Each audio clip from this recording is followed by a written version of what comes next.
So I got the overlay to work. Yeah, grats. I don't know how. We don't question these things. I restarted my computer one day and it just worked. So, I have been playing Kuranoki Seki with the overlay, thanks to Zero Field. I had already loved Vaughn as a protagonist for this series. And no, I don't mean Vaughn as in fucking wannabe stripper Vaughn in Final Fantasy 12. I mean Vaughn Arkwright. Okay. I mean, Vaughn wears I swear he wears like a stripper outfit in that game. It's just a vest. Yeah, I know it's a very bad one. We can agree on this. I thought I liked him before this. Now I understand what he's saying, and this guy is the best protagonist I think in the series. He's Gives me a major Nero vibes. yeah, he is an asshole, but he is like one of those good assholes where you're like, yeah, you know what, I agree with you. Yeah, it's been nice. It's been nice knowing what's actually going on. There's like a few things that I didn't realize. I'm only like halfway through the first chapter of the game, and been a bunch of things that I haven't that I didn't pick up on when I was originally playing it. My waifu is even more waifu now that I understand what she's saying. Elaine Allclaire is the best female protagonist in that game as well, and apparently, with the new Crimson Sin game that's coming out, like Kuranoki Seki 2 Crimson Sin, she's even more of a female, even more of a upfront protagonist instead of just being like a side character, which is great.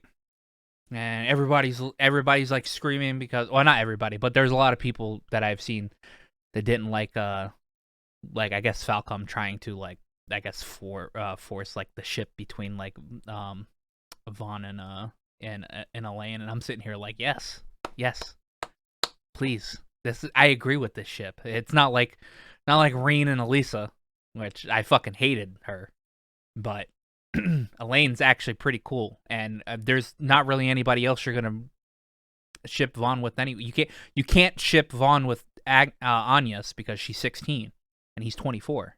So yeah, that'd be very bad, not good. So I'm just like, yes, give me more Elaine. And pretty much she gets on to, because they're childhood friends, Vaughn and Elaine are, and he does a lot of shady shit, and by shady I mean like he totes the line of morally gray area, so he does these anti-heroes. Yeah, he doesn't do horrifically bad things, but he's not your upstanding citizen either. And are you implying that he's no Reen Schwarzer? He's definitely no Reen Schwarzer. Reen Schwarzer has the personality of a piece of fucking paper. Like he's super likable, but you're not wrong. And like, I mean, and then Estelle and fucking and Lloyd are like even 12 times better protagonists than Reen was. And it's really weird because fucking Lloyd was a goddamn cop.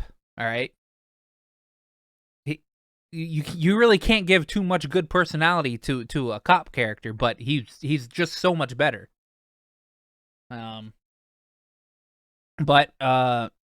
in the beginning, Agnes, like, she contracts Vaughn for a job or whatever, and then she ends up like becoming a part-timer at his place, which is they pretty much do bracer things, but they do things that people wouldn't probably go to the bracers for. These are like shadier things. He doesn't do anything bad, but he doesn't do anything like, super good. But, he's been working. And then when Elaine gets wind that, she's working as a part-timer, and she's like 16 or whatever, and she looks at him and it's like, you little motherfucker. What are you doing? It's so good. I didn't kill anyone. I only inferred that they should leave or bad things might happen to them.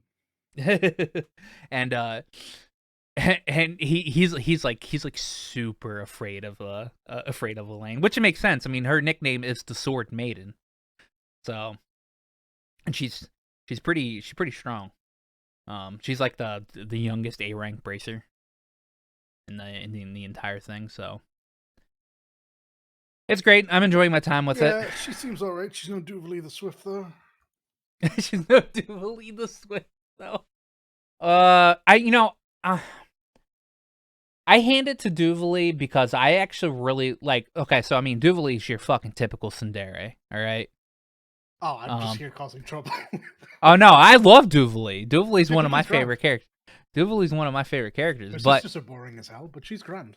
Oh yeah, her sisters are just extras. All right, Duvalie's the actual character. Her sisters are just there. Hell, fucking one of them. Yeah. One of them is just voiced by Erica Lindbeck again. So Erica Lindbeck voices 2 characters. So I'm always happy to hear Erica Lindbeck though. Yeah. So yeah, it's been fun. I have trouble I haven't had trouble playing it because I don't want to play it, but I only get 4 hours at night to really actually play something on work nights. So I haven't gotten progressively too far into it.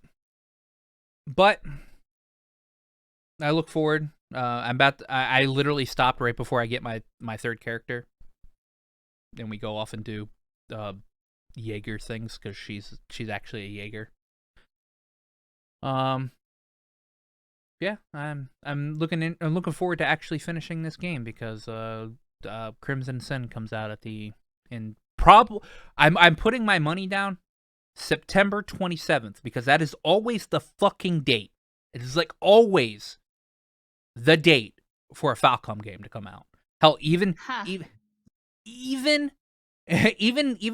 dates that Falcom pretty much has doesn't really have too much of a say in for it coming out. Trails from Zero, the fucking actual NA version that we're getting or whatever, actually comes out on September 27th. So, and Nisa and the Geofront team are the ones that depict when that date is, not Falcom. So they're just it's coming out in this fall, and this fall is always September 27th, which sucks. You heard it here first, folks. It's been leaked. It's common sense. Prophesized. Yeah. There's also there was also an actual a leak of dates for the NA versions of these games. So when it got revealed that Trails from Zero is going to be which is going to be on the 27th. People were actually looking, and there's actually a list of leaks for the next 4 games that have been confirmed that we're getting. And the one that had Trails from Zero on it actually was dated the 30th actually of September. So a lot of people are thinking that the other dates are going to be a roundabout correct. So we should get Trails to Azure.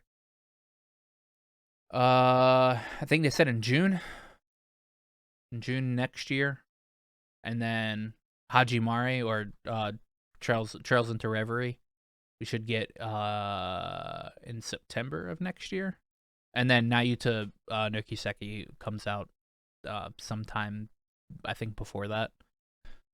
What was Nayuta a reference to? A direct reference that got everyone excited over? So it is. There's a character in Nayuta that looks like the Grandmaster in Trails, and so there's no direct reference to anything other outside of the money. The money in Nayuta is the same. It's Mira. Sure. And you can get one of the plushies you get in like the Cold Steel games or whatever is one of the characters in Nayuta, but I mean they do that they do that fucking for even with Tokyo Xanadu. Hell, there's a fucking character in Tokyo Xanadu named Toa, and is literally Toa's model. Toa. Yeah. So and they did like the fucking magical girl Elisa art like side little not story but like reference thing that started in Tokyo Xanadu, and they were like, okay, well, we'll just make this an actual mini game and fucking Reverie. Hajimari or Reverie. Well, it's the same thing. Yeah. Well. I go back and forth from saying like with same with Cold Steel. I'll say or same with like Trails in general. I'll say Kiseki or Trails. It's the same thing. So yeah. Hopefully I get through this game in a good amount of time. I probably won't because you know me. The other game that I played this week was 13 Sentinels Aegis Rim. Now, Dalit, this game plays way more like a point-and-click adventure than it does a fucking visual novel. Yeah, fair enough. Because like it has the same thing where you have like different routes or whatever, but it's not like you continuously go down one route and then you have to restart and go down another route or whatever. There's each character has their own like little short stories, and then you get to the end point in like this one section of their story, and then you go back to the beginning of that and you do things a little differently to like to unlock the branching stuff, which helps unlock other things in other characters' stories, because like your characters are still retaining the information you get in each pass. Because this game heavily deals with time travel, and this game takes place over 200 years. Exciting. From 1945 to like 2021 or 2145, something like that. This game's about mecha fighting against kaiju. Super solid choice. This game is literally Japanese Pacific Rim, which is pretty good. But with a shit ton of time travel, and you saw in chat that I posted the other day of the teacher's ass is very good. Very good. She's hot. There's also a character in there that's your typical character that is like. Do you ever have one of those friends in like high school or whatever that would always be like wanting to hang out with somebody that has a lot of stuff? Like, say, like, you know, this character, like this person had like, you know, the latest video game console, and they always wanted to go over to this person's house so they could just play this console or whatever. Did you ever have that? No, I grew up around broke people. Oh, okay, I mean that makes sense. I played with. I had my own console. I went to other places to play the other consoles. All right. There's a character in here that always tries to hang out with another character at the end of school at the end of school, after school, because I think he lives on his own and is in this like high class apartment. It ever has like every video game console has like an endless list of vinyl records and all this shit, whatever. And anytime the other character's like, I can't today or whatever, like the other character's like, man, or like fine, whatever. I'm like this character is that fucking asshole or whatever. Yeah, no, I had a friend down the street who had games I didn't have, same console, but different games. I had a friend next door who had an Amiga. Then when I moved to I had another friend who had all the Nintendos instead. But you also had game consoles too. But you did the game swap. Console. Yeah. Yeah, Well, I yeah. had yeah. And this guy was like this guy's just a leech.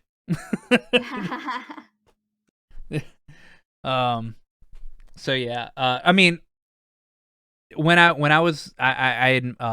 tweeted at Dan from Gigaboots, and because he was the one that like he pretty much was the one that like really pushed 13 Sentinels. So I was like, okay, I'll get it, all that stuff. And I was like, man, why is this character literally this specific friend that everybody knows or whatever? And when I was saying in a Twitch chat, he was like, man, I did not reply to you on Twitter because I knew if I did, other people might spoil something for you, and I really did not want that. And he goes like, just keep playing and you'll get your answer. Yeah, very good, very good, very good.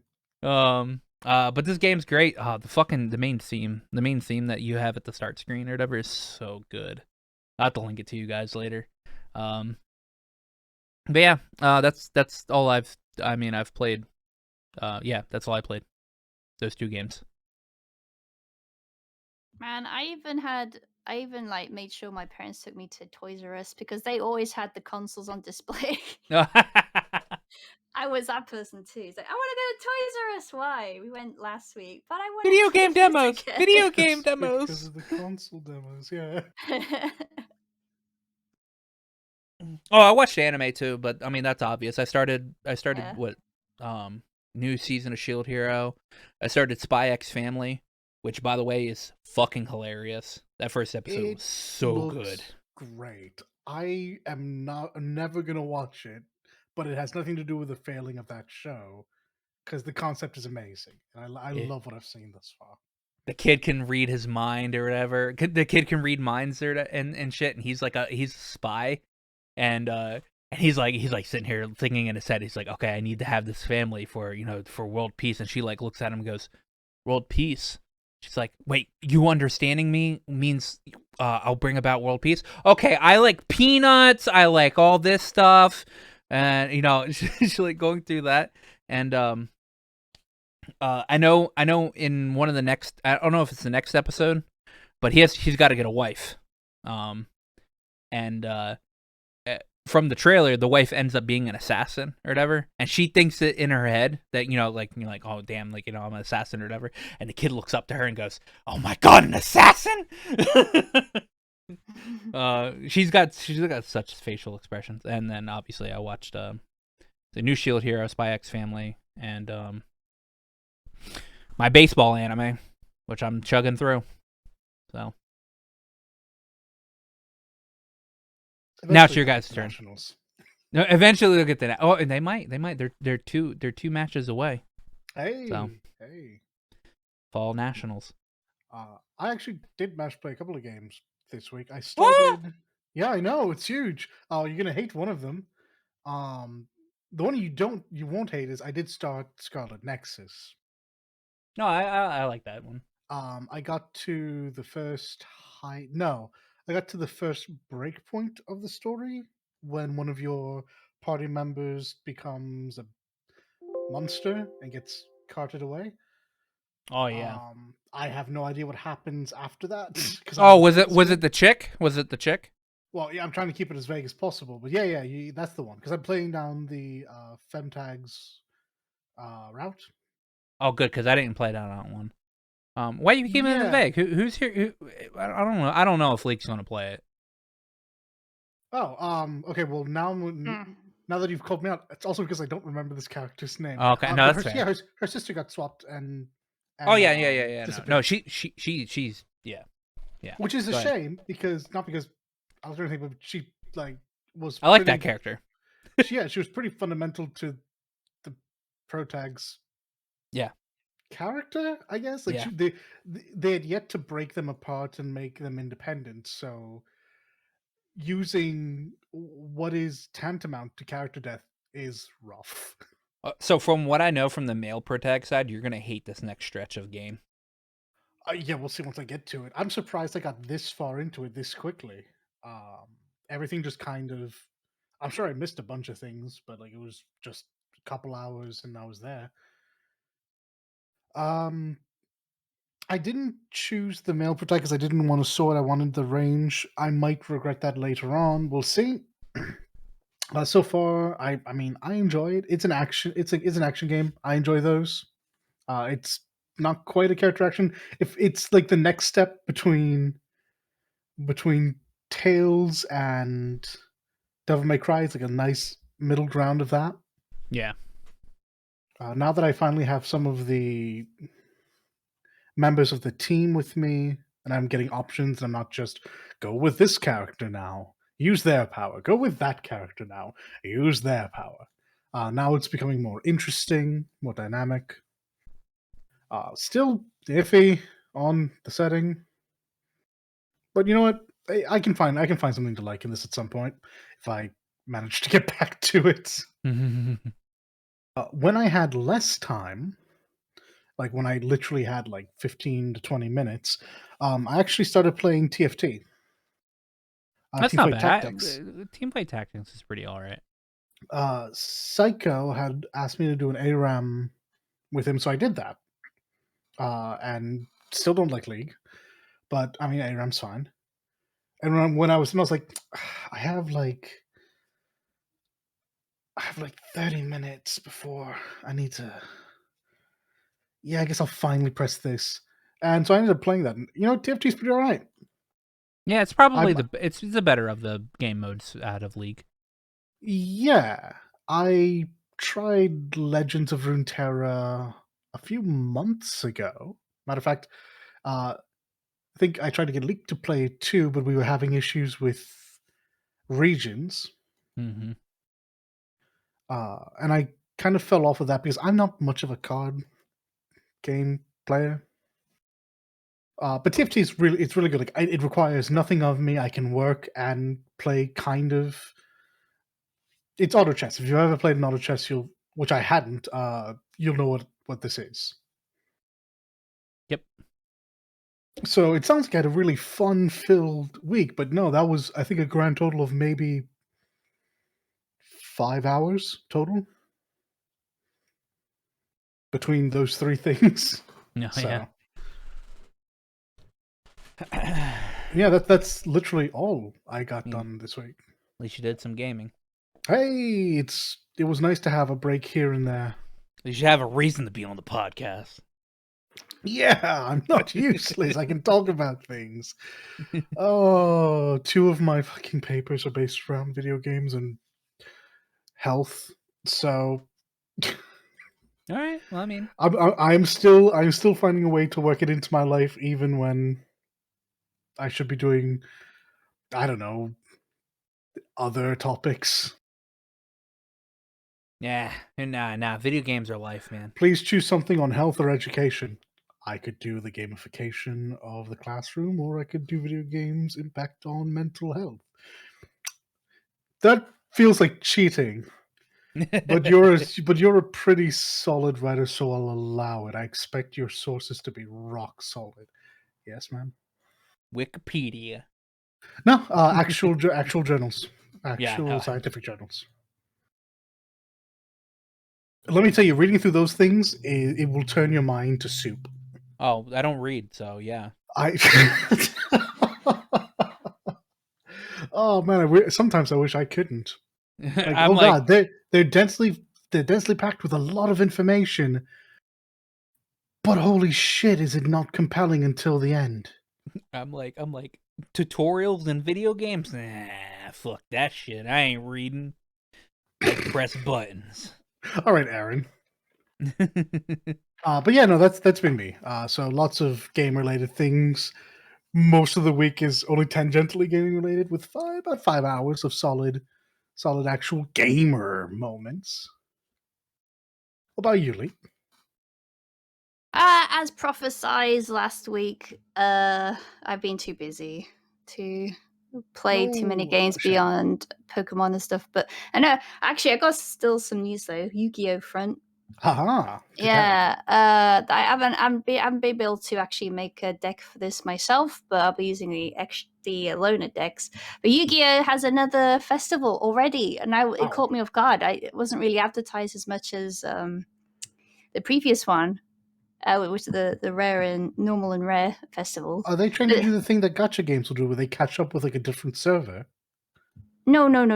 They seem to be putting out festivals faster than before, so that's good because it keeps the life of the game going. So this one is a synchro festival, and synchro is basically a type of summon that you can do in Yu-Gi-Oh. It's one of the newer ones anyway. Is synchro the same as succeed, or is that different? No.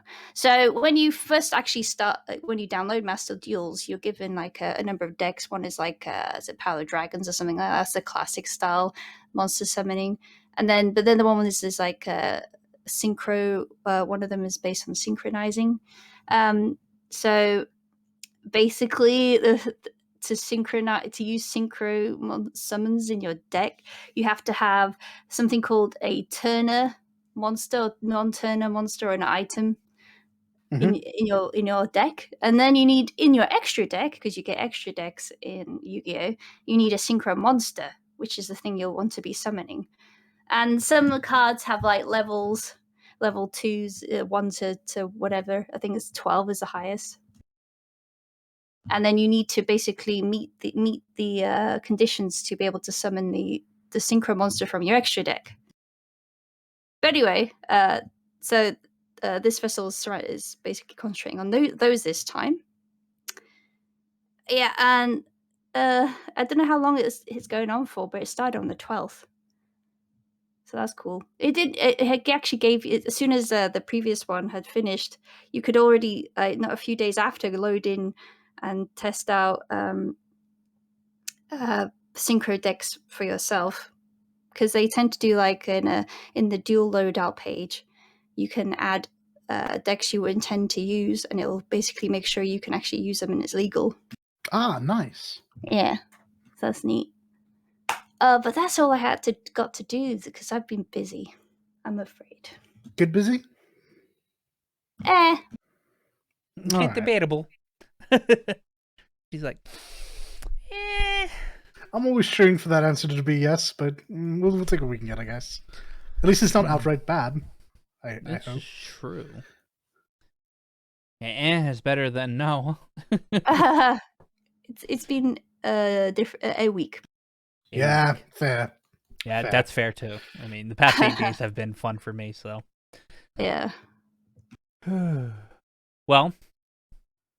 Hey guys, don't forget to sub to the channel if you're into what you're hearing. While you're down there, remember to like the video as much as we like you. You'll be good now.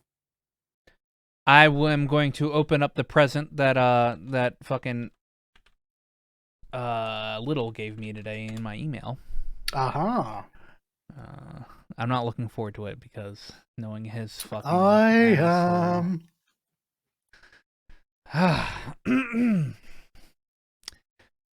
It's not a question from what I'm reading, but do not fret, my young backloggers, for I have not forsaken you.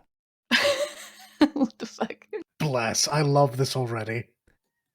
I have a question this week, which is wrong because I don't see no question, but it is a simple question. It is but a simple question.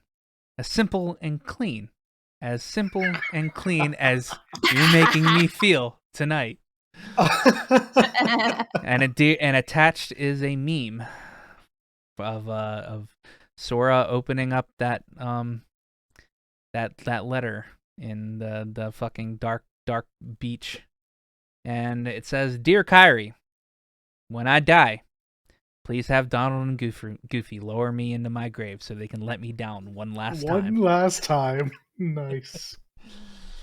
Tell you what, though, I have watched you try to wash dishes to that song so many times. Yep. I go back to it every so often. Every so often, yeah. I'm like, yeah.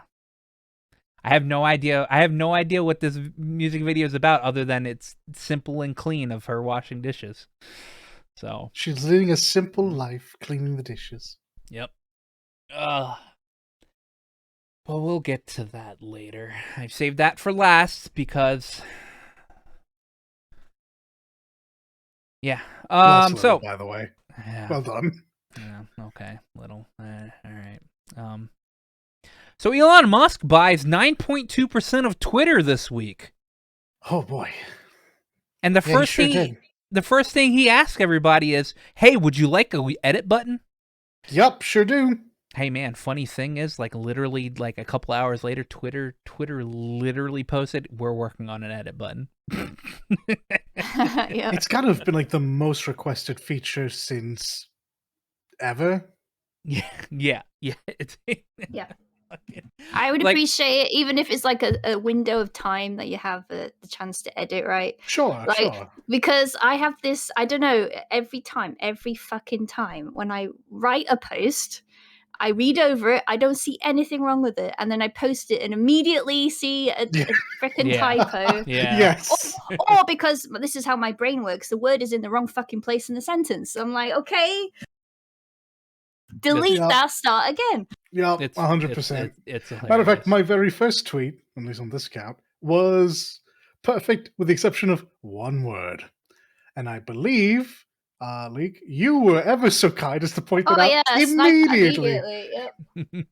Only because he'd made a fuss of not having a Twitter for ages. I hadn't. But I mean, what's Twitter good for, anyway? Drama. It's bloody brilliant for that, let me tell you. Yeah, it is bloody brilliant for that.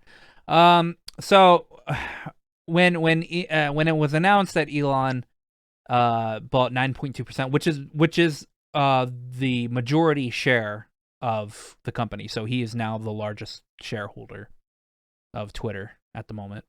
Did a 180 on something though, didn't he? Did he? Oh yeah. He was like, "Hey, would you like to be on the board?" Yes, I would like to be on the board. Okay, we're going to do background checks and shit. I don't want to be on the board. Uh-oh. It wasn't just that. I'm sure there's other things too. But Well, I mean, it was funny. Nobody likes having That is background check, amusing, but though. yeah, it is funny. He stated You can one do of a the background check on me. No one with money that they're not Oh, yeah, entirely familiar with where yeah. they comes from wants I think it background was checking more on. to do with that he couldn't put in a certain amount of shares if he was on the board or something like that. I think that was also a factor. But... That would do it. Yeah, fair enough. He did state that one of the reasons why he ended up buying this much of Twitter was because he doesn't feel like Twitter really upholds freedom of speech as well as it should. I'm not sure if it does or not, but he can do whatever the fuck he wants with his money. What does that mean, though? Well, the real question is, I mean, I don't think it has to. So does Twitter have to? Twitter doesn't have to uphold that. It Right? depends on how Twitter is actually viewed. I think Twitter doesn't view itself as a there's a specific thing because YouTube has to do this. Like YouTube has to force people to do certain things because it is because I guess it is a platform, and I think Twitter's not really specifically considered as an actual platform. But it is a private company that makes its own TOS, though. Yeah. So freedoms of speech really is to do with the law of being able to not be, politically stopped or incarcerated for something you say. Yeah, it's a legal thing against the government, not against it's about the citizens. government. It's not to do like having your own opinion on Twitter and then somebody calling you out because there's consequences for having opinions too. Yeah. I had the headcanon because he can do whatever the fuck he wants with his money. I mean, correct. I don't foresee him like stifling people's speech. No, I think he's just unlikely. I think he's just gonna be like, I mean, honestly, I don't think he's gonna do anything. Let's be real here. Outside of having shares in Twitter having shares in Twitter is gonna make him money in the long run anyway. Yeah. It's just his money is making him money. My headcanon is that one day, like 6 months ago, he tweeted something out, saw that he couldn't edit it, all right, and was like, why doesn't Twitter have a fucking edit button, all right? and then went through the process of buying Twitter, and then and then goes, all right, put a fucking edit button in. Imagine having a frustrating moment with the internet and having the money to change it. Right? Imagine wielding that kind of power. That's when I heard that he had bought it and then like immediately said that they're putting in an edit button or whatever, I was like, that was funny. I was like, if there's some things you could do with your money, I agree with this. You know what? If you have that much money and you want to just fucking make other people happy with it, yeah. I'm fine with that. I would only like this to be true. I mean, I would love the edit button because I've already stated why. Yeah. But because people use Twitter also to draw accountability to what people say and do, it should say it's been edited. I'm certain it will, actually. Yeah, I'm it sure should. it have to. That comes increasingly commonplace. Not to mention, I mean, having an edit button will not save you from someone with print screen. Oh yeah. What it might stop though is people getting called out 10 years after the fact. It depends. When they've changed they've changed as a person. I think maybe, but people also just delete tweets too. Sure, that is also true. Yeah, Wayback Machine is a hell of a thing. You'd also just delete tweets if you've said some shit 10 years ago. Yeah. I mean, most things that you edit online now will say that will state that you've edited it anyway. So I'm sure when it goes through that it'll say this was edited. And I'm sure there'll probably be a time limit on how long, like probably like 24 hours or something like that. Mm-hmm. But yeah, I mean, I just thought it was funny. I was at work or whatever, and I read it, and I was like, really? Did he really do? I'm like, you know what, Elon Musk, you meme, and all the memes that come from you tend to be high quality. He's a good lad sometimes. Like when he gave the Ukraine Starlink for free and said, "Here, guys, you have internet now." So yeah, I mean, that's funny. Fucking Epic had their State of Unreal this week. Yes, they did. I didn't watch any of it because, honestly, I'm not too into technical stuff, and I felt like this was going to be like a technical showcase or whatever. And you are correct. This is not really made for consumers. There is a brief section where they do go over games coming out using Unreal. All games that come out using Unreal tend to say it. It's a big selling point nowadays. So any game that's come out, you already know about. Mostly this was just the it was a bit of a breakdown on things that we might have known already from the 2 previous Unreal 5 demonstrations, and they just actually sit down and walk you through it. It was kind of boring, if I'm honest. Oh yeah, I mean, if you're not into that stuff. I used Unreal during my Sounds for Gaming, and it was nice to see how intact everything was, because we were using Unreal 4, obviously. Mm-hmm. But frankly, this is just for the industry professionals who want to see what's being iterated on the Unreal Engine. A lot of the bigger aspects that we find interesting have already been talked about. I think really a lot of them were covered in that very first demonstration. Yeah. So really, there was nothing much to miss. I guess if you really, really want to know anything about that Matrix game, you could check it out. But no, this wasn't for us. No. And they showed off a list of developers that are already starting to use Unreal Engine 5 for their. Of which there are many. Yeah, there are many. Also, at the same time, Crystal Dynamics confirmed that they are working on a new Tomb Raider, and it will be using Unreal Engine 5 as well, which will be nice. We'll get to see an even higher quality of Lara getting impaled by rebarb. That first game put me off that series so much. The games are good. The games are generally actually I really know. good. I played through the first game. It's so good. But that first game was just like every transition was her getting just beaten Yeah, up no. so badly. Yeah. But that being said, altogether, UE5 actually did officially release at that state of Unreal, so it's now available for pretty much anybody to use. So Yeah. get to developing, people, using that grand old engine. Yeah, have some fun with it. It's actually super easy to use and very, very nice to see all the visual. I can't say code, but the I mean, I guess it is visual code actually. Yeah, all laid out before you. Yeah, yes. So like a week and a half ago, or a week ago, or 2 weeks ago, or whatever, we talked about Xbox having those Sonic and Knuckles controllers. Those hideous abominations. Well, at the premiere of Sonic 2,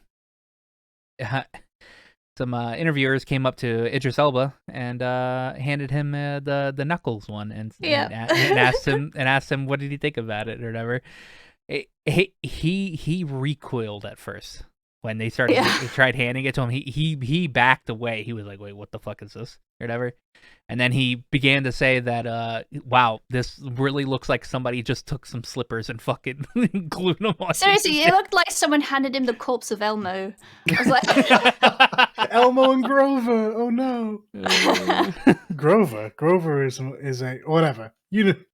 Yeah. No, Grover's Sesame Street, isn't it? Or no, Grover's no. Muppets. He's the Muppets. Yeah. Yeah, he's the Muppets. Weren't they? They were all created by Jim Henson anyway. No, they weren't. No. Oh, they weren't. Sesame Street is separate. Surprisingly, but yes. No, I could have swore he did make some of the things that were actually on that set. Possibly he made them, but he wasn't the creator of. Yeah, not the creator. Yeah, no, he clowned on them, like as everybody should, because those things are an abomination. He's like, did you guys just like put slippers, like glue slippers to these things? He's like, no, we didn't make them. These are official. And he goes, what? Yeah, so that was really funny. Probably one of the greatest news to come out this week was Remedy announced that they're working on a Max Payne 1 and a Max Payne 2, The Fall of Max Payne remakes. Let's go. They gotta keep the face though. Yes. The face is iconic. It is. Yeah. I can't. I grew up playing Max Payne in 1 and 2, and was very disappointed when I played Max Payne 3 because the game played really well, but like the story was just kind of not there. It was nowhere near the level of Max Payne 1 and 2 and how fucked up those games are. All right. And I mean Remedy were the fucking studio that made Max Payne 1 and 2 originally, along with the partnership with Rockstar to begin with. So they're just doing it over again. Only now in the Control engine. The engine that uses Control and the Alan Wake one as well. This is fine. Yeah. This is fine. I'm happy with this. I look forward to jumping headfirst downstairs in slow motion. Yeah. Taking out 2, 3, 4 people. Yeah. I'm ready to pop some pills. Oh yeah. I'm ready to be a drug addict. Cuz that's what Max Payne is. I can't wait. Yeah, I can't wait. When I saw that, I was like, "Fuck yes!" And the closer it gets to the launch of these games, I mean, there's no release date for it yet, but the closer it gets to the launch of these games, I'm going to replay the original ones because those games are on they're on Steam, so I can play them at any time, and I just love those games. And now we get to our Activision Blizzard corner. Because we can't even go like a week or two without something in this fucking studio just being so fucking dumb. All right. So let's find out how ActivisionBlizzard fucked up this week. So Activision Blizzard removed their vaccine mandate, and then pretty much a good bit of their staff walked out, and that makes a hell of a lot. So their vaccine mandate was everybody needed to prove that they've been vaccinated and everything to actually work in the studio. And now that they've removed that and people don't actually have to be vaccinated in it, people are like, "No, fuck this. We ain't gonna go in there."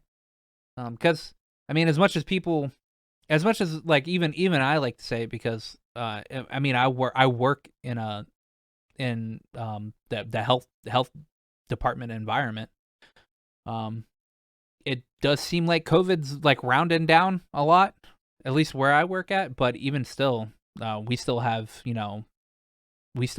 like a vaccine. We don't have like a vaccine mandate, but everybody's very much encouraged to get the vaccine, and pretty much everybody I work with has it. So, so this makes sense, and it's also California. So California. I would say, as someone who lives in California, it is not as good as people would lead you to believe here. It's still very real just because of the population, and this is a stupid idea. And kudos to the workers for recognizing that and not putting themselves in harm's way. Yeah. So that's only one bullet point, because we have another bullet point. And it's gonna throw you through a little loop here, because this first part is good. Activision Blizzard converts 1,100 U.S. contractor jobs with Raven's QA quality assistant team to full time, and increases their minimum pay to $20 an hour. Catches: the ones that are unionizing do not get a pay raise, because it is stated under their National Labor Relations Act that they don't have to. So. Yeah. They're punishing the unionizers. Yup. Finding a way to bust those unions regardless. Yep. And when I said this when you guys linked it or whatever, like this makes a lot of sense for them to do that. Or not makes a lot of sense, but I'm not surprised, because one of the main things to have a union is to have a group or an organization to help people like push for better rights within your work environment. So I'm not surprised that Activision Blizzard was doing this, and I mean, the people that are unionizing over at Raven, they're gonna have an uphill battle, but hopefully they can get through it, because that's really shitty.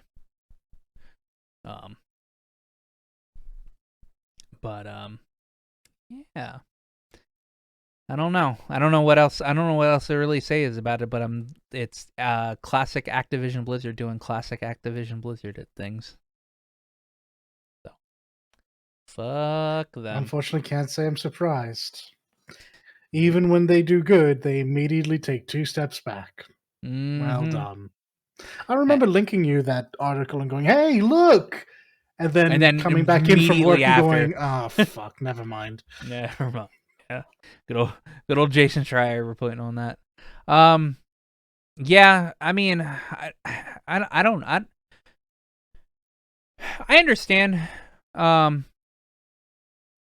that people connected, like, I mean, people have a sense of like pride and accomplishment when it comes to working with Blizzard or whatever. Blizzard usually tends to make good games or whatever, or like Activision Blizzard, they tend to make good games.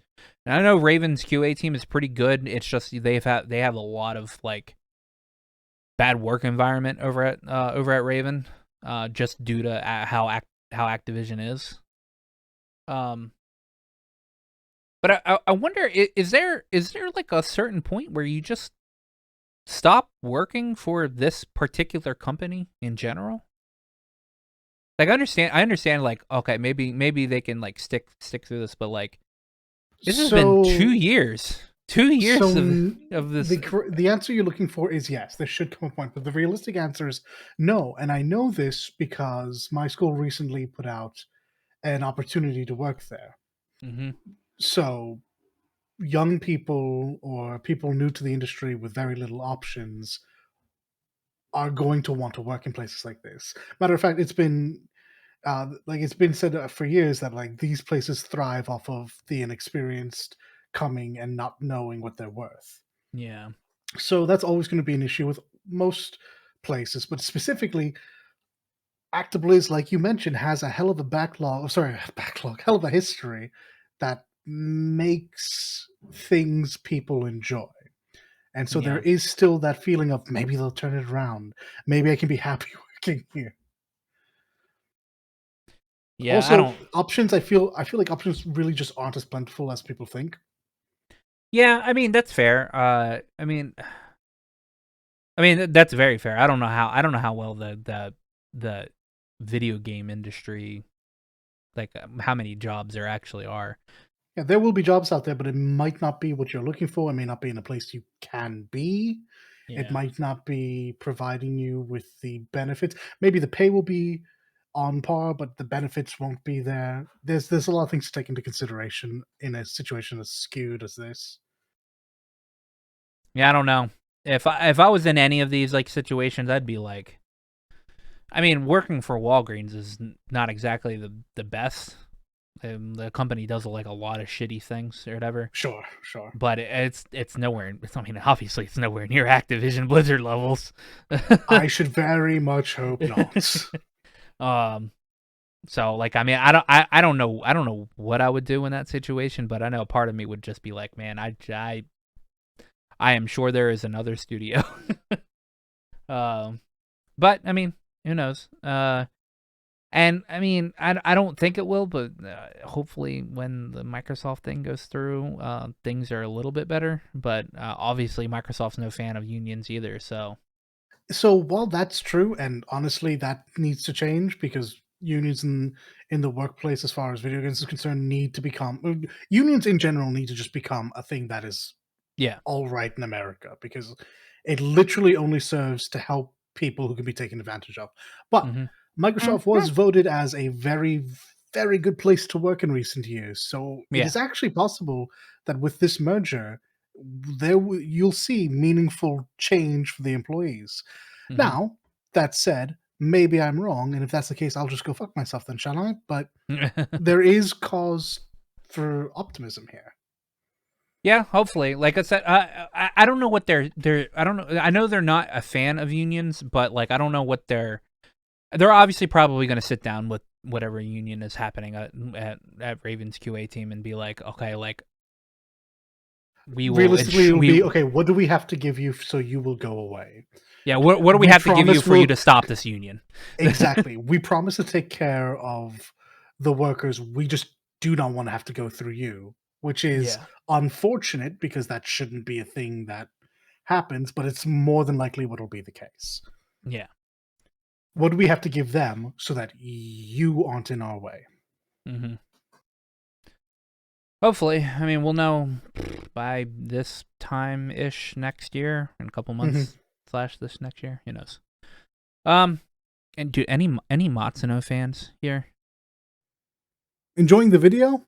Remember to like and sub. Helps out the channel a bunch, and we're grateful for everyone we get. Any fans of Matsuno? You know who Matsuno is, right?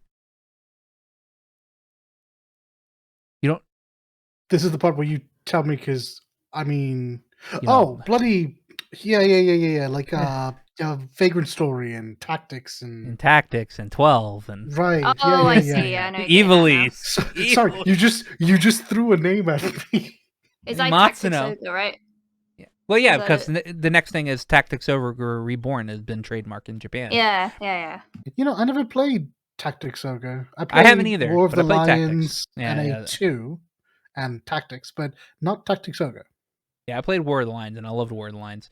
And from what I hear, Tactics Ogre is just a better version of those games. It's cool. It's Matsuno's not Final Fantasy Tactics game.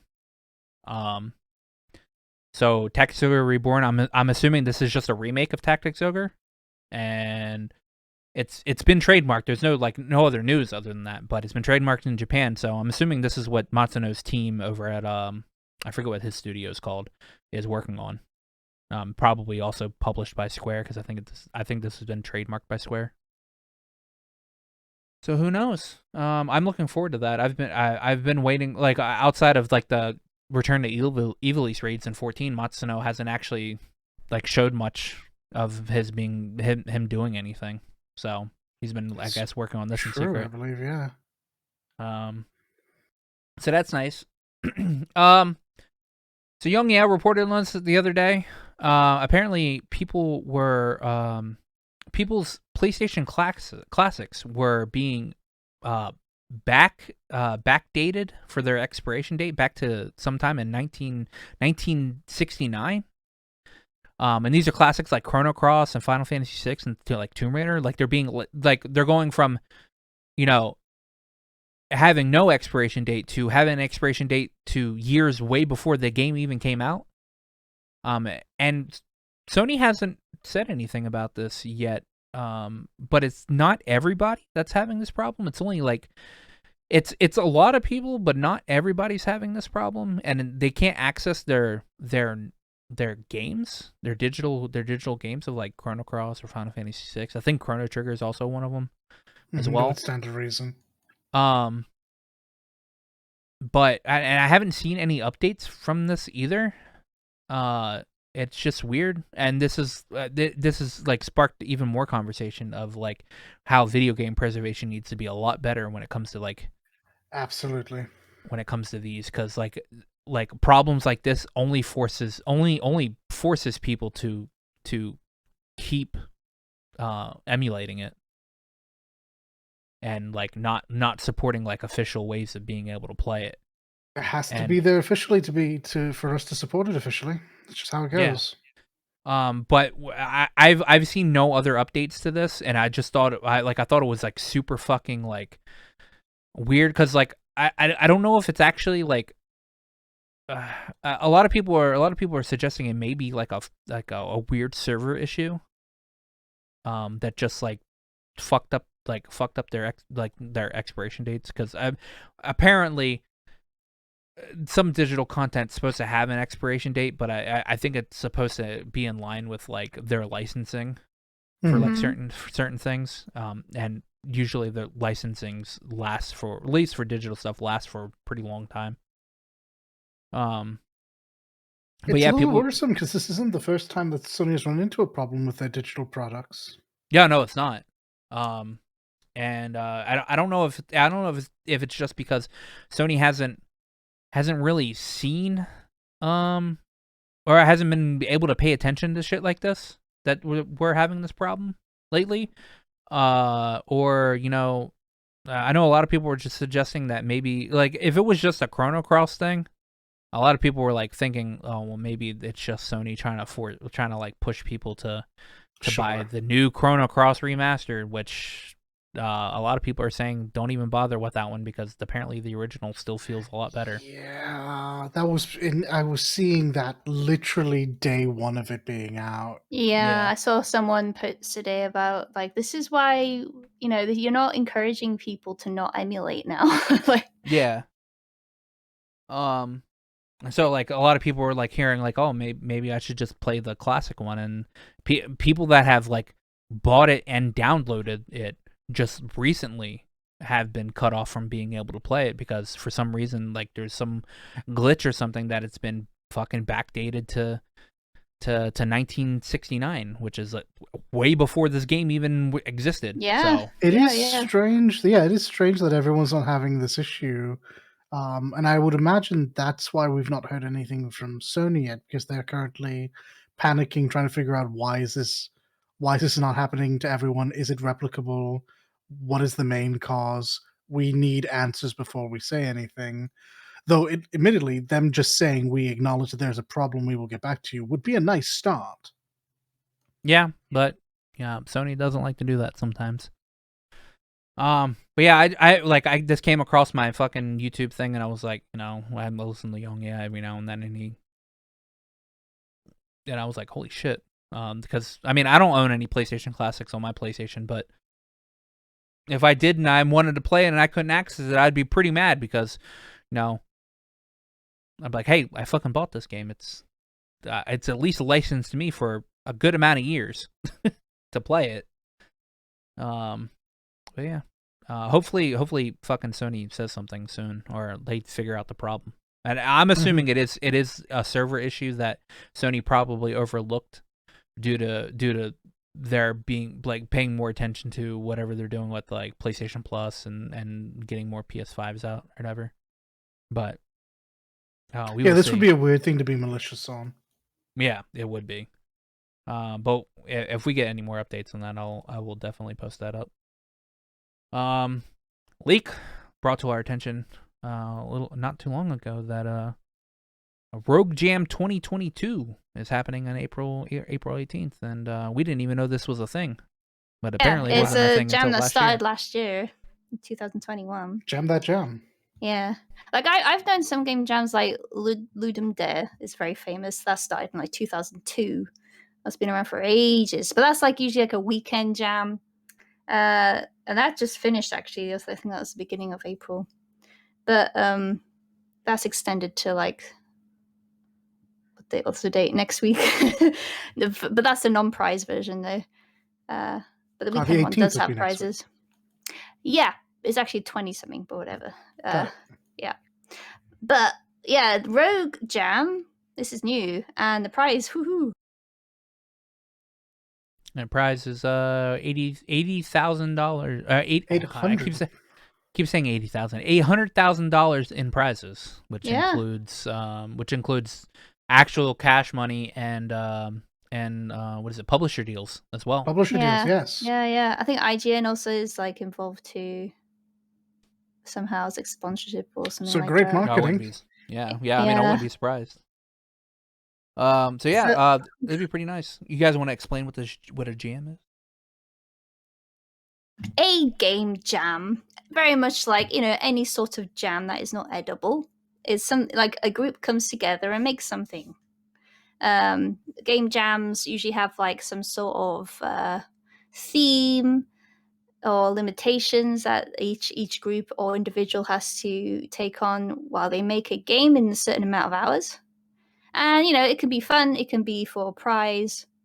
Game jams, I guess these ones are all indie based, so it's just like whatever coding or engine you want to use.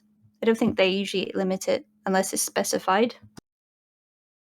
For example, Ludum Dare, which I mentioned earlier, they vote on a theme, and that voting takes place in a certain amount of time. And when the final theme is chosen, then that's what everyone does for that particular jam. Right. Yeah. I think Ludum's last one in April, what was the theme? The theme was delay the inevitable. It can be like really obscure like that. So you have to try and make a game with that in mind. All right, I've seen games with that concept. I dig it. Yeah. And like that does have its own prizes. Oh my god, it's the 20th anniversary. Of course it was. Yeah. Anyway, so some people end up like publishing the games they made with the game jam. Like I've seen a bunch on Steam and stuff like that. So yeah, to be able to get your indie game officially published, that'd be pretty cool. What a good prize. What an excellent prize. Yeah, that's a really good prize. The $500,000 for best game doesn't hurt either. Yeah, true. So the overall winner will win $500,000 in a Rogue publishing deal, with the next two being Specific What the Fuck and Eye-Poppingly Beautiful winning $100,000 and also a publishing deal. And the game with huge potential and the audience's choice will win $50,000. So this is looking pretty sweet. Yeah, good luck to all these developers. And it's spread out into apparently like 5 episodes as well.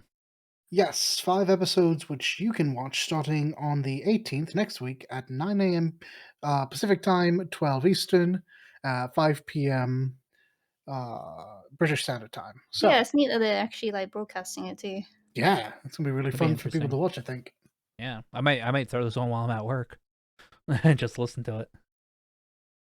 Also, I should probably mention, if you want to watch, you can find it on IGN, Pluto TV, Roku, and Apple TV. Funny enough. Yeah. So Good. It was also announced that Watch Dogs is getting a manga. It's gonna be set in Tokyo, Japan. It's Yeah, I think Dolla's the one that should be talking about this because he's actually Yeah. he likes the games. So yeah, I played Watch Dogs 1. It was fine. It's okay.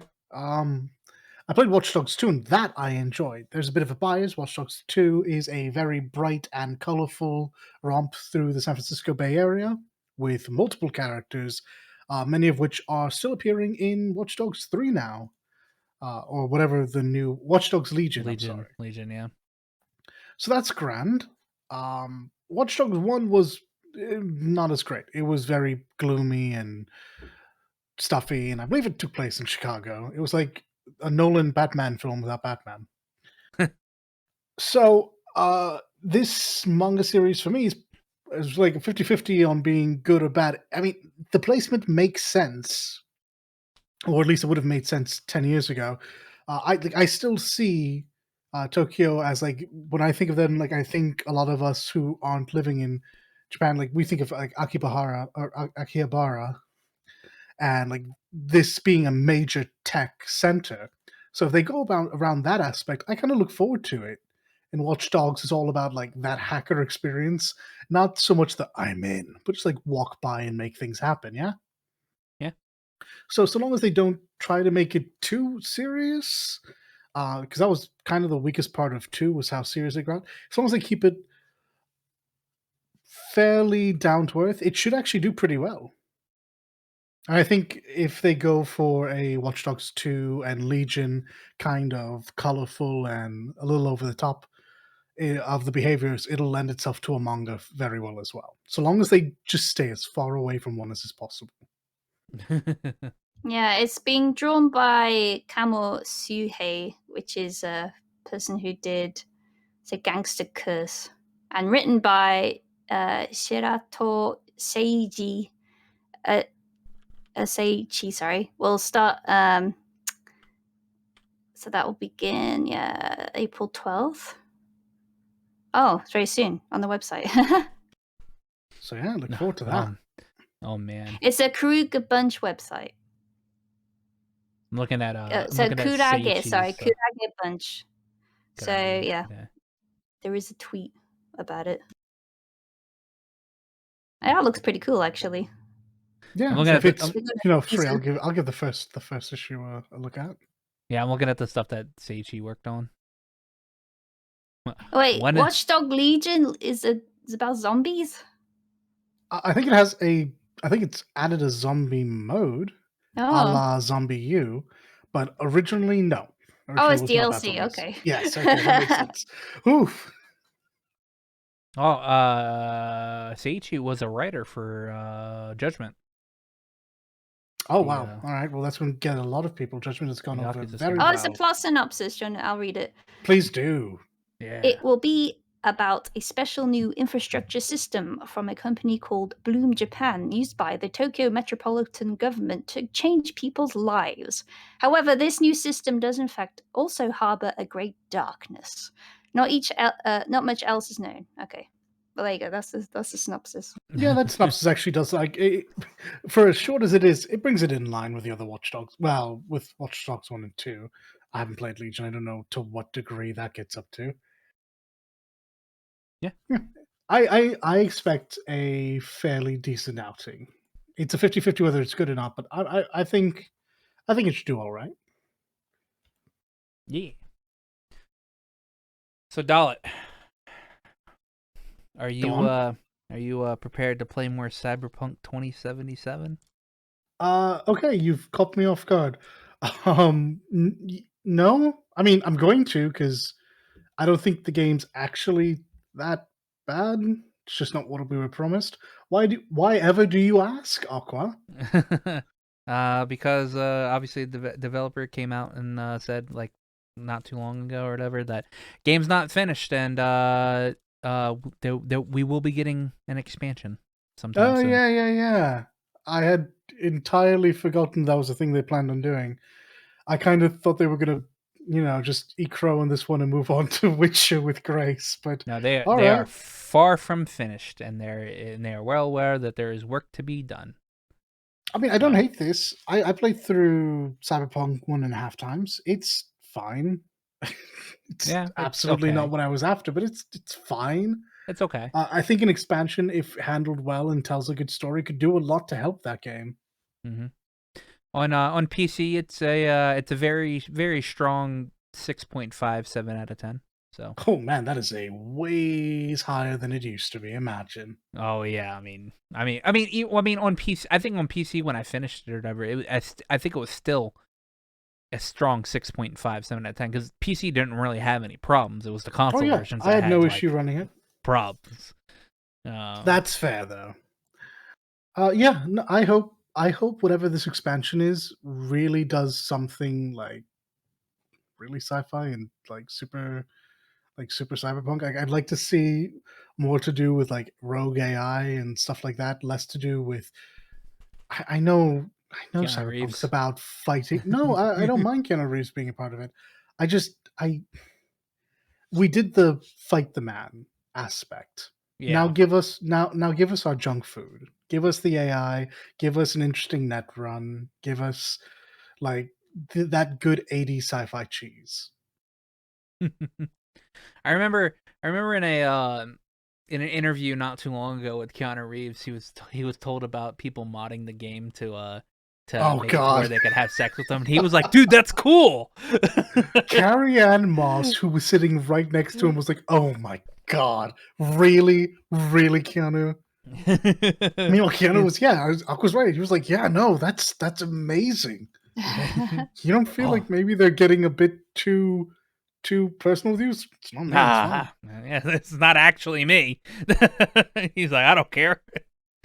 I think it's cool.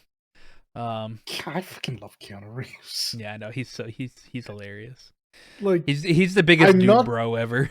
I'm not the biggest fan of him as an actor. He's a solid 7 of 10 for me. But as a person, he's right up there. 10 of 10. What a lad. He's a good action actor. Yeah, it's. I guess I'm going to compare him to Scarlett Johansson, just minus all the drama. They're really good at action. Like their body, like physically, they're very good. Mm-hmm. Occasionally, however, when they open their mouths, something doesn't jive right. Yeah, I'm thinking I'm back. Not even that. I mean, I think most things in John Wick were actually pretty great. Yeah. For Keanu, it's a lot of his earlier stuff, especially. I think if he never did Dracula, he may not have the immediate gut check reaction that people have to his acting, because it was. I still watch it all the time because Gary Oldman is amazing, but it wasn't the best for Keanu. It wasn't good to him. Yeah, but yeah, like as an action star, The Matrix, John Wick, bloody. Well, he was excellent. Bill and Ted and Bogus Journey. Yeah, Bill and Ted is grand. Bill and Ted, Excellent Adventures, Bogus Journey, very good. Like, yeah, these all play to his advantage, and I think it's really, because just being a dude bro is in his nature. Keanu Reeves might be one of the nicest people in Hollywood. So, I mean, I'm just a big fan of him as a person.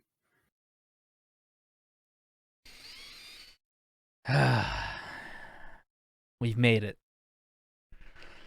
We have to do it. Why do we have to do this?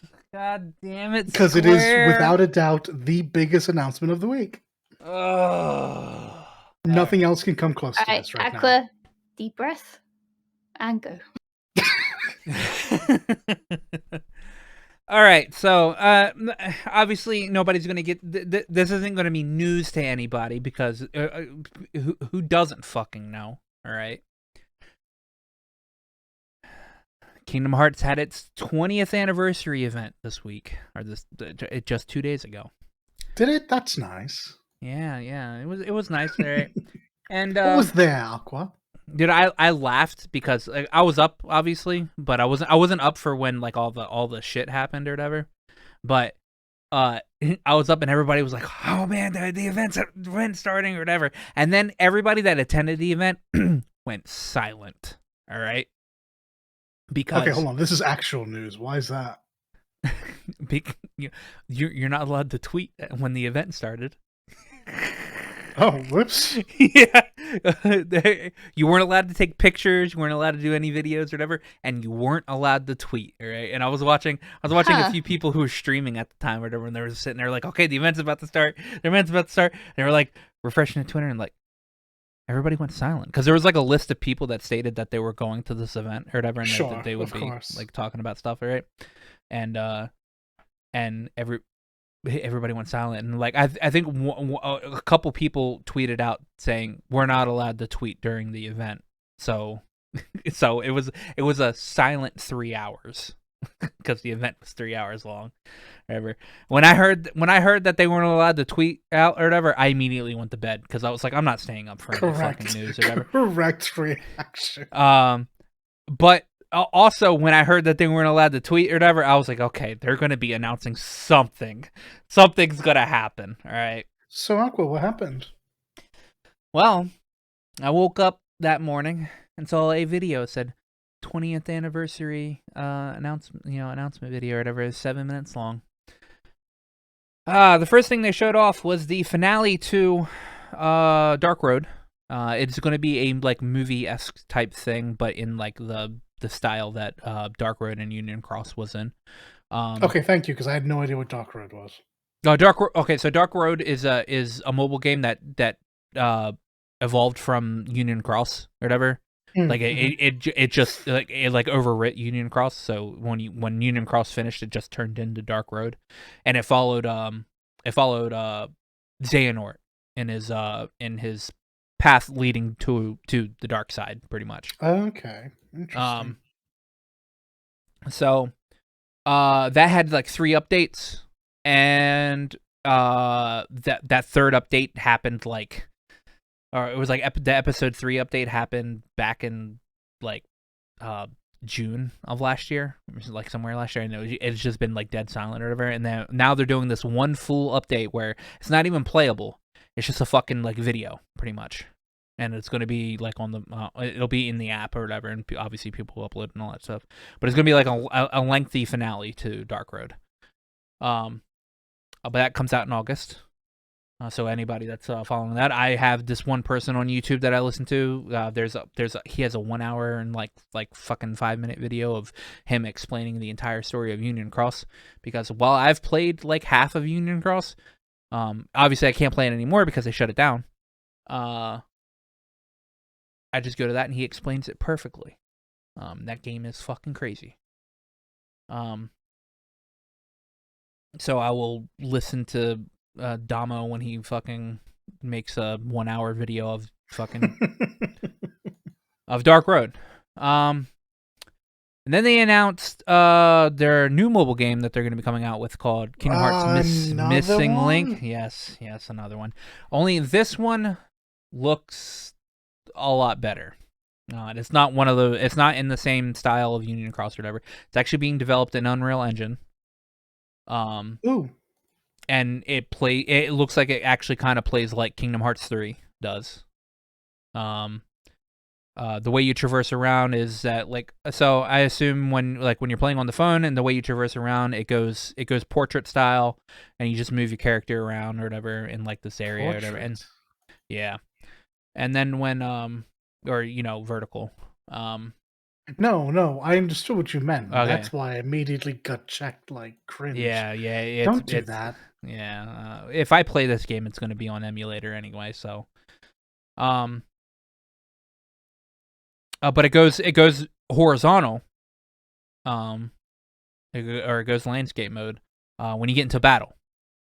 And the battle plays out pretty much like if you're playing like a normal Kingdom Hearts game. It's an arena, and it's action combat and all that stuff. All right, that's a step in the right direction. I think that's more what people want to be playing. I mean, I say this. Union Cross apparently did quite well, so maybe I'm talking a bunch of shit. Union Cross was actually fun. I'll actually give it to Union Cross. It was a turn-based video game, or it was a turn-based mobile game. The the monetization for it actually wasn't very scummy. They frequently did free fucking or like 0 stamina campaigns where and honestly sometimes it lasted for like a month or whatever, where you could just blast through the story if you really want to, and it doesn't take any of your stamina out. And you continuously got the jewels to fucking do the gotchas for the medals in the game.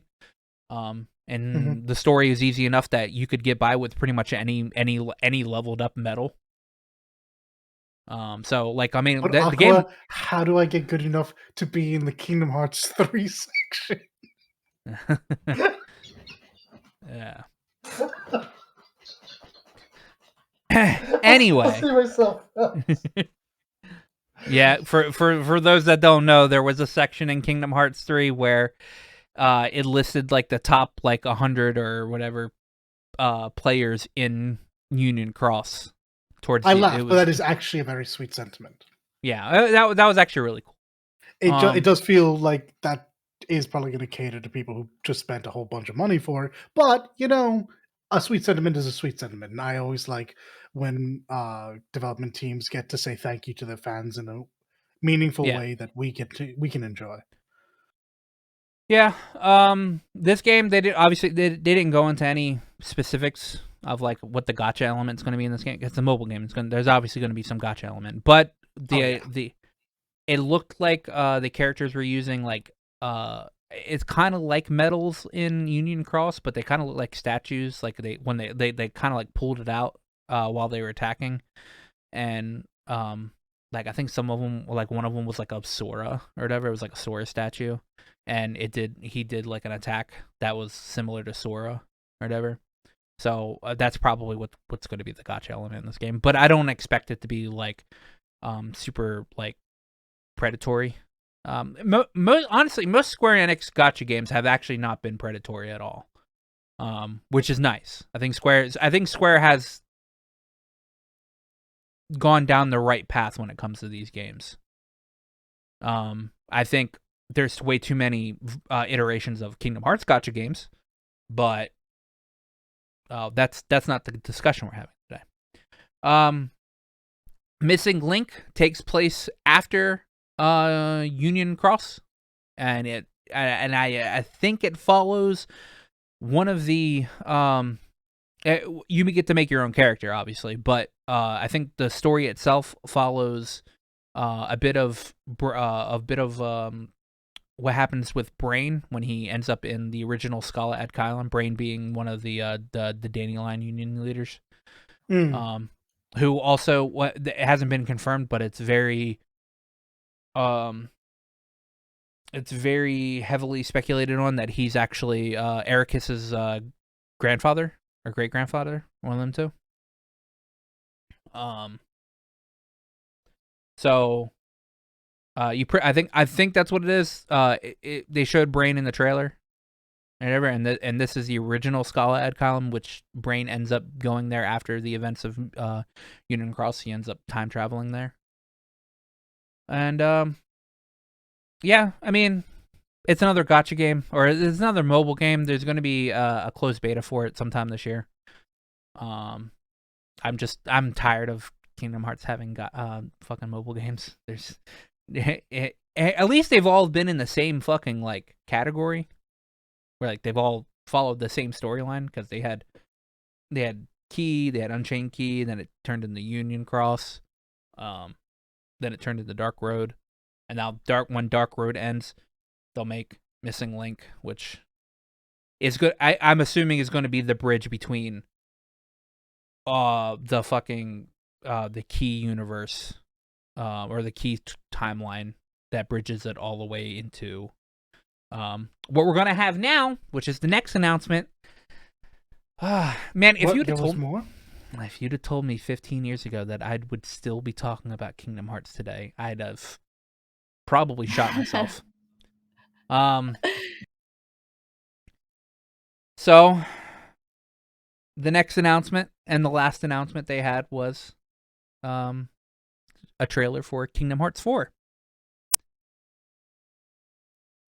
I'm actually No, surely not. I'm actually surprised that they're announcing Kingdom Hearts 4 3 years after 3, and there's not like 2 or 3. I mean, okay, the gap between 2 and 3, I will agree with some people that I've seen on Twitter, is very much an outlier when it comes to video games. I feel like the team over the team under Nomura or like Nomura himself probably realized that was probably way too many games in between mainline series.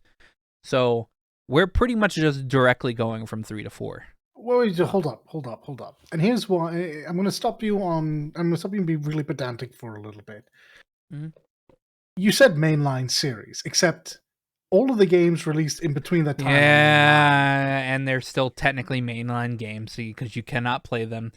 You cannot not play them and not be fucking confused. Yeah, because for instance, I didn't play Chi, so when was it Ephema? Yeah. When Ephema showed up, my first reaction was actually, "Who the fuck is this? Are they introducing someone now? Literally at the end?" Yeah, you had to have known the story of Union Cross. And like 2 days later, I go back and Aqua hands me, "Okay, so here's some reading you have to do." Right, okay. Dude, because I'd seen the back cover stuff, and I think he turns up very briefly. But you had to show me the person you mentioned before, their like story of Chi. Yeah. That was before Union Cross even ended or whatever. There's a link that I put in Matt's Discord or whatever. That is the entirety. It's like an hour and 5 minutes, and it's a lot of information. But he explains it in a way that is very digestible. All right. Well, fuck it. I'm on a lore craze after Vati and Ashen Hollow dropped their lore vids, so why not? Yeah, I mean it's pretty interesting. So I actually think the story of Union Cross is actually really good. It's actually probably some of the best writing in the Kingdom Hearts series. Hey, right? Almost like they should have made a real game surrounding that. They should have, whatever. And there is rumored that they are going to do a remake of Union Cross, but actually as a video game. So we don't know here. All right, before I start making "see you in 10 years" jokes, should we actually talk about like what we saw and how what we saw from the trailer was genuinely surprising? So the trailer started out with the words "the Lost Masters" arc. All right. So we didn't know what this next arc of the series was going to be called, but we definitely knew it was going to have something to do with the Masters because of what happened at the end of 3, or what happened at the end of Remind, actually specifically. So the first things you see is like an apartment room. Showing like the like outside the windows, it's like there's a city. Some darkness is like trying to build up, and then it cuts to some like grassland or like some woods or whatever. Which I'm on the side of, I think what they showed us was a little bit of Endor. When Star Wars. I actually think Nomura's fucking crazy enough to give us a Star Wars map. Okay, so I didn't realize this was the direction we were going in. I was just going to talk about visuals for a bit. Okay. I mean, let's talk about it's hyper realistic, but yes. Yeah, we'll get to there in a second. All right. Yeah. So I wasn't paying that close attention. I'm going to be upfront and say I'm not all that excited for Kingdom Hearts 4. My love and affection for the series is 1 and 2, and that's it. But that's not to take away from anything anyone enjoys. I will say one of the things I said going into 3 was, I swear to God, if I see a single fucking lightsaber, I'm out. And I didn't, so I was very thankful for that. The closest they got with non-traditional Disney things was Big Hero 6, which is a Disney movie, yes, but people apparently don't know that it's also a Marvel property. Yeah, originally it was a Marvel property. So Well, I mean, you have that with the Toy Story, right? It's not originally Disney. Exactly. It's just But it's it's Disney just been style. co-opted in such a way exactly that it felt very familiar and comfortable. I do not believe you can do that with Star Wars. You can try to sell me on Clone Wars or Rebels and that art style. Nah, I don't think you can do it. I got a word for you. Don't say Tron. Lego. That's not going to be Lego. Oh boy. Star Wars Lego. Oh boy. So Okay, they're doing consider they're doing hype like kind of a hyper realistic type of art Do we style. think that's going to be default, or do we think this is world to world and that's only in the not Verum Rex world, the Shibuya world that he's in? No, that is the Verum Rex world. Okay, so it is. Look, Yeah, that's I mentally checked out like halfway through 3. I don't even know anymore. Well, we'll continue on. Yeah, so in that in that forest area, during in one of the frames or whatever, in the top right there looks to be what is possibly an AT. I don't know if it's an AT-AT, but I think it's like an AT-ET, like foot in the top right corner. And it is a forest area, which is Endor, which has those machines in it, and they are going for this. I mean, this side of the, I guess, universe for Kingdom Hearts looks to be more like realistic or whatever, and Star Wars. You say this, but if they're on realistic. Endor, it's because they want to throw Ewoks at you. Well, yeah, but I mean, they can make Ewoks. I mean, they can, and the Luke will be there, and Leia will be there, and Han Solo will be there. I don't want Star Wars. I don't want Star Wars, but I am not going to throw it out of the ring here because Nomura is fucking crazy. No, I think it's probably more likely than not. We know that Disney has a big say in what goes into these games now. Yeah. So it makes sense that they would want to have as many of their IPs, as wide a spread of their IPs as is possible. Yeah. Well, after the forest area, it goes back to the apartment, and then it finally shows Sora in his new getup, sleeping on the couch, and his new-ish hairstyle. I feel really bad because when I saw him, my first thought wasn't, "Oh shit, it's Sora." It was, "Is that Sora?" Yeah, or is this one of those Verum Rex like people that looks kind of like Sora, like how not Riku looks like Riku. Oh, Yuzora. Yuzor. He looks like the bloke from the Bouncer. Yeah. Duh. Look, I mean that is that is a Nomura title. Yes, that is very purposeful. Yeah. So like all I can think of with all of these choices is everyone just looks like Noctis. Sorry, all the males. All the males like very much look like Versus 13 characters, and I know for a fact this is on purpose. Yeah. You already had someone who looked like Noctis. Why does Sora look like Noctis now? What? I mean, I don't know. I honestly I think it looks pretty nice. I'm actually okay with this redesign, and from what from what Nomura said in some interviews that he already came through, yes, he does look like that because he's in that world. Yes. Okay. And that makes sense. That will change obviously world to world. I don't hate it, I guess. It's just weird because Sora has always been a cartoon character. He's been a human cartoon character, but he's always been like very much not that realistic. Well, so seeing him like be what is essentially a little, what is he, like a 16-year-old Japanese boy in full Sora cosplay was like, that's a really good cosplay. Oh, that's the boy. Yeah. Oh, all right. Neat. Where's your shoes? Sora's just going through his Final Fantasy protagonist stage. Well, you ain't seen nothing yet. Wait till Goofy and Daffy get there. Well, it's just going to be a duck and a dog, eh? Yeah. A duck and a dog, yeah. Anyway, next you hear a doorbell ring, and that wakes Sora up.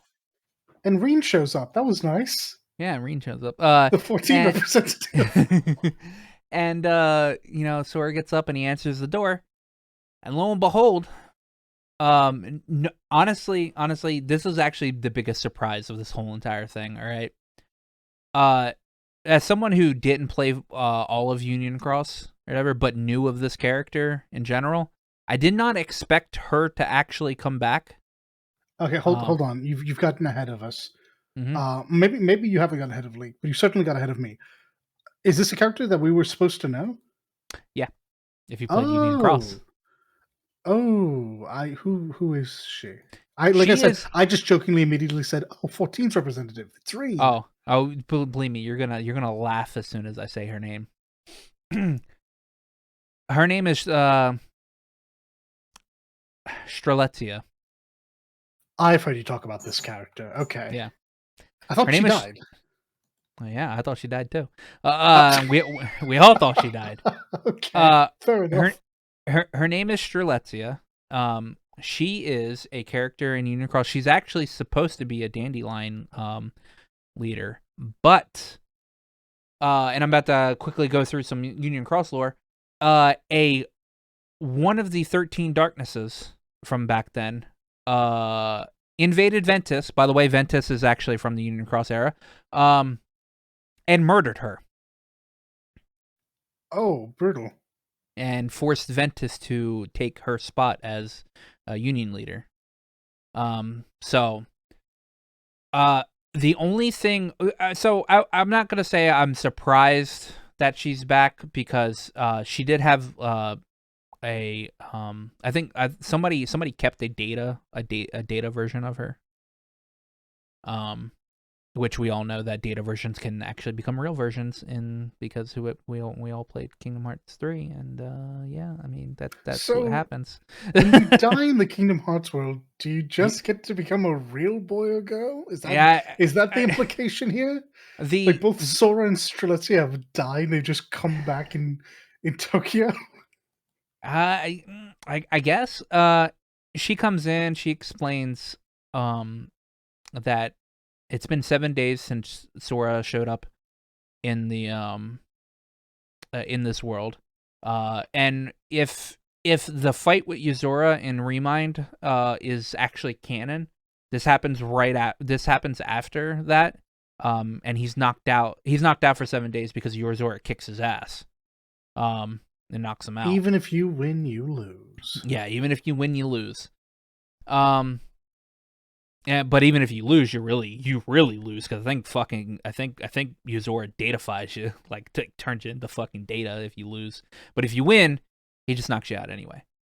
So he's been out cold for 7 days, or I think it's been 7 days. It's been 7 days since he's arrived, at least. And then she explains that this is Quadratum, which is the Verum Rex world that was showcased in the Verum Rex advertisement they had in Kingdom Hearts 3 in fucking what is it, the Toy Story world, because fucking look, man, I guess good for you, Nomura. I'm happy you're finally getting to make versus 13. I wish she didn't make it in Kingdom Hearts. I wish you would just make versus 13, but I recognize that that's not in your hands, and you're going to be as salty as possible over this. So you know what, I hope this goes well. This goes well, because I'll be honest with you, to be a little salty, I am tired of seeing the same shots for the last 10 years. Mm-hmm. So maybe he'll finally allow himself to move on after this. Yeah. So it looks great. Like the art style. Like I joked about Sora being a real boy and looking worse for it. Mm-hmm. It does look great. He moves great.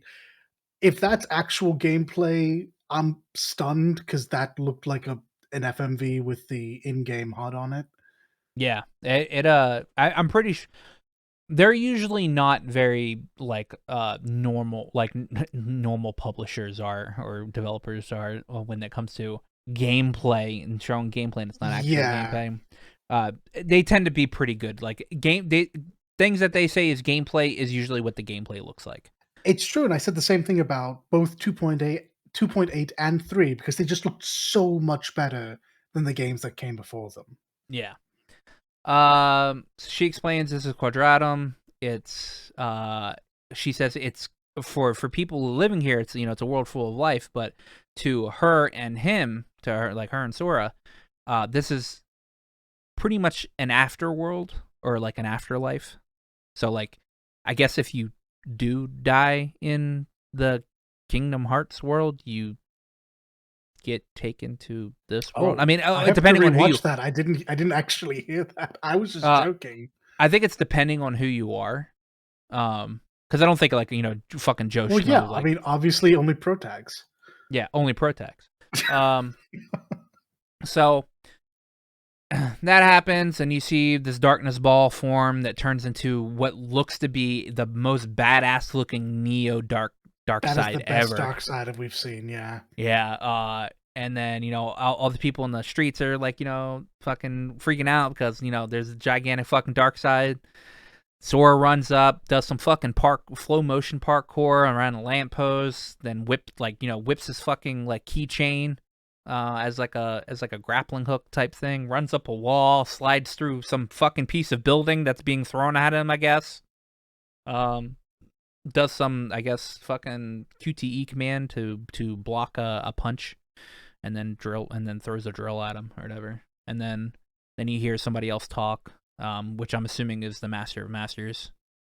I'll be interested in when they actually dub this this trailer, if they dub this trailer, or if they dub a later on trailer, because obviously we'll know if it's the Master of Masters because we all know what Ray Chase sounds like.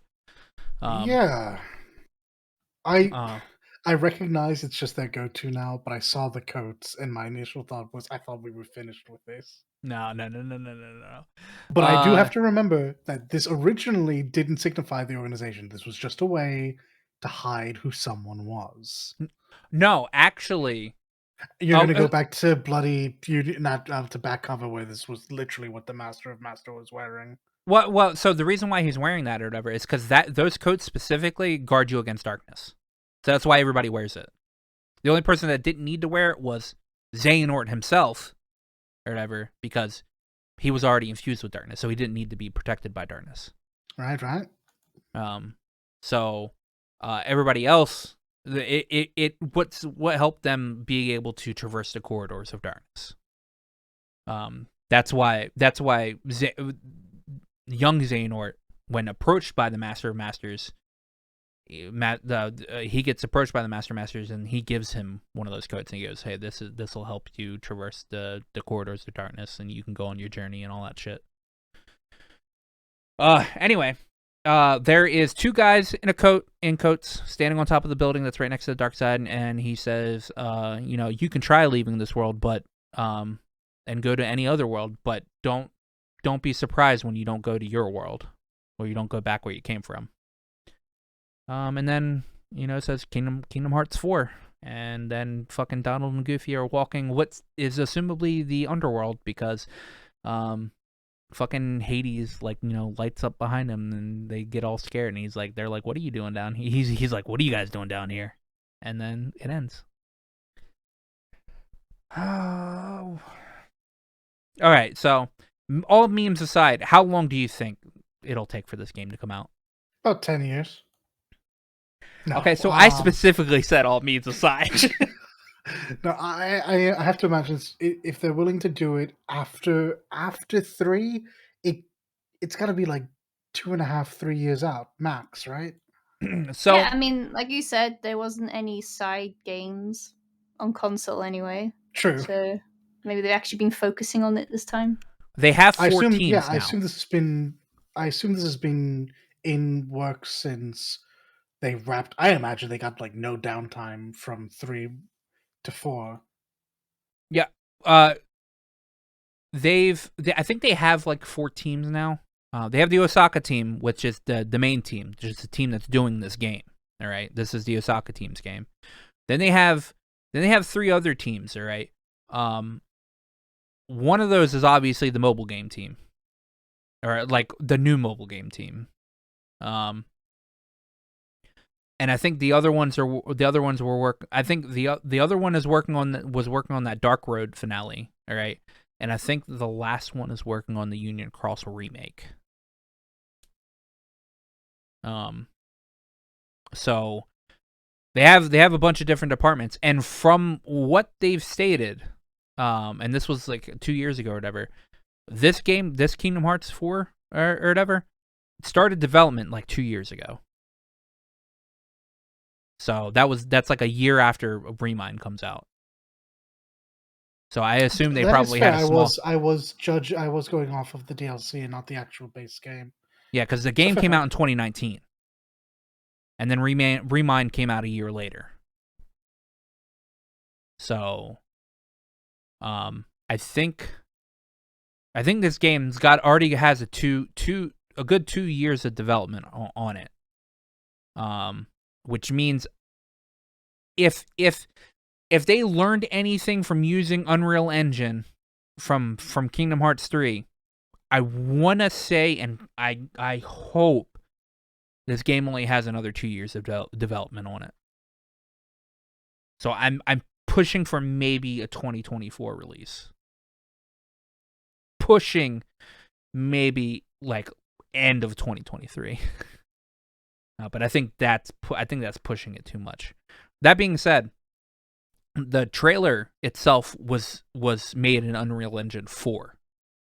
The game, Unreal Engine 5. That's in one of the interviews that happened right after it. All right, fair enough. So, the hyper-realistic stuff probably is just going to look even better because they're going to be using 5. And I actually bet that this trailer for this game was actually made a long time ago. Yeah, I would suspect you are correct. I think this game, because obviously you can tell there's a lot of texture that needs to be polished in this trailer. Because most of the things kind of did look flat and kind of bland. All the buildings looked kind of bare bones. In my opinion. But I think this trailer was made probably 6 months to close to a year ago. So I think the next time we see Kingdom Hearts, anything about Kingdom Hearts 4, like actual like media of it or whatever, I think it's going to get a proper lot better. Yeah, I think no, I don't think we'll get. Me asking. I genuinely don't know. I don't think we'll get a release date until I think I'm hoping Nomura has learned or whatever. Not to put a date on something until he's not to put a date on until he's 100% sure, and be kind of like Yoshi P, where if he does push it back, it's only going to be a couple of weeks. Maybe. I mean, who knows? This is also Nomura we're talking about. He's got his hands in other things too, so I've got no fucking idea. That being said, another thing this also confirms is that this is also a game that was on the NVIDIA leak list. And yeah, we do have to talk about that now because it's been enough time and enough of these games have come out that it's starting to look like we could get something really impressive soon. Yeah, one of those things that has not been announced on that list yet is a Final Fantasy IX remake. I want it. And Kingdom Hearts, Kingdom Hearts 4 originally being on that list in the first place was more of a, when people were looking at it, they're like, Kingdom Hearts 4 really this soon? And all that shit. But yeah, it's an inevitability, but it was all about just how recent 3 was, eh? Oh, this is how I also know that this game has at least been in development for 2 years or whatever. That NVIDIA leak list came out like just over a year ago, I think. All right, and that the Kingdom Hearts 4 would not have been on that list if it wasn't already in like a good full development. I'm surprised they were willing to tell anyone about it and risk that kind of a leak. Yeah. So I'm hoping that this doesn't become like fucking super memed on. Because as much as I hated Kingdom Hearts 3, and I didn't hate Kingdom Hearts 3 for gameplay. I think the gameplay was great. I think that's honestly, fine. Yeah. gameplay was probably the best it's been since 2. Okay, I'm happy you added that addendum. Yeah, because I mean, while I enjoyed Birth by Sleep's gameplay, I did not. Birth by Sleep's gameplay does have problems. Yeah, no, I think gameplay wise, I think the series has peaked with 2.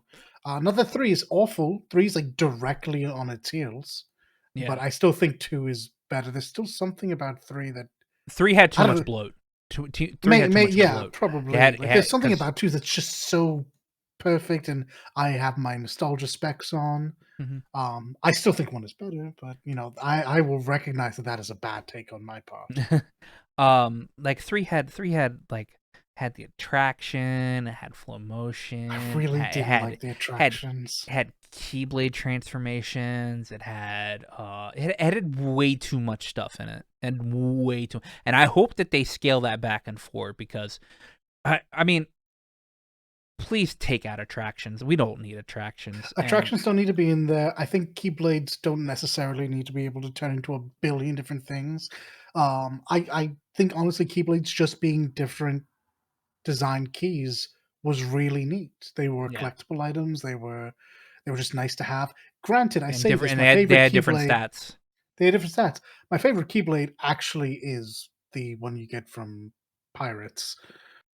That was actually really good. But like, That I would keyblade happily is give that up. so good. It's so good. But I would happily give that up to go back to like just having a bunch of very uniquely styled keys Hmm. Um. and the drive system. So now I'm gonna take the UI at the moment with a grain of salt, because it did show a little bit of UI. We do have an EX bar now. Oh, I didn't notice. Yeah, the EX bar is back, which is the drive bar. All right. I'm hoping that's just geared towards maybe. I mean, I don't want to say I want Keyblade transformations back, but they at least did a good thing where you could turn the animations for the Keyblade transformation off or whatever. So you just immediately went into your transformation. You didn't have the cutscene that broke gameplay pretty much. And I feel like we're kind of gonna have Keyblade transformations, because they already showed it turning into a drill. So Yep, his drill is the drill that will pierce that dark side. I mean, how many people I saw make Gurren Lagann references?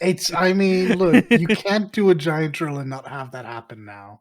I don't know. Like I am a Stockholm Syndrome fan of the series. All right, I see Kingdom Hearts. I'm like, probably going to play it. All right, it's probably going to be day one, because I've put literally the past 20 years into this series. But man, they need to step it up, because 3 was, and this is, I know this isn't a hot take, but to any like super Kingdom Hearts fanatic or whatever, this is a hot take. Kingdom Hearts 3 was trash. All right, that storyline was fucking awful. The way that story was paced was so fucking bad. And most of that was because the Disney worlds didn't actually add to the plot. They didn't do distractions. They were fun distractions for the first half of the game, and then you got to, I think it was the Keyblade Graveyard, and the story actually began. Yeah, and they might be doing something a little bit here where some of the at least some of the Disney stuff is involved, because I mean, Donald and Goofy are going to they went to the underworld to. How is it always us going back to Olympus? God damn it, Hades! How many times do we have to teach you this lesson? They're going there because obviously they assume that Sora's dead. Yeah, they're gonna try and get him, I suppose. Yeah, so maybe Hades has an answer. I don't think he will, because I don't think the way his underworld works is the same as like the actual universe underworld. But who knows? I don't think they subscribe to the Pantheon, No, I don't. Yeah, I don't think they subscribed. I mean, one of my favorite scenes was actually in Olympus and Kingdom Hearts 3, where fucking Maleficent and Pete were there, and they were looking for the fucking black box, and they came across Pandora's box, and they were like, "Eh, just back, it's fine, whatever." But yeah, I'm hoping they've done something better with the story this time around, because dude, Kingdom Hearts fans are on life support, man. This story is I watched you play all the way through 3. Oh god. Yeah, story has not been good. And Lake, you'll I guess you'll watch me play through it again, because I'll get it day one. Yep, I gotta finish this. I'm in time sunk fallacy, man. If I don't finish it, if I don't continue the series or whatever, and it keeps going on, my time has been wasted. It's already been wasted. I pass on to you my responsibilities then, because I think for my own health, I'm gonna give this one a pass. Yeah. At first, I'll probably pick it up when it's cheaper, because if nothing else, just to hear Utada sing. But yeah, I'm good. I mean, okay. So let's be real here. The gameplay will at least be at the level of 3. Yeah. All right. Yeah. So the gameplay is not going to be bad. So it'll at least be like fun to play. The storyline aspect of it is just going to be, I don't know, dude. Like, I have so many questions, because we're on like the other side of the fucking, like, you know, like, and we're in an afterworld. Do gummy ships even exist in this side of the world? I hope not. Like, how are we going to get from world to world? I mean, are we actually, like, am Finally, I wrong? Just give Sora one of those stupid coats. Yeah, I know. Are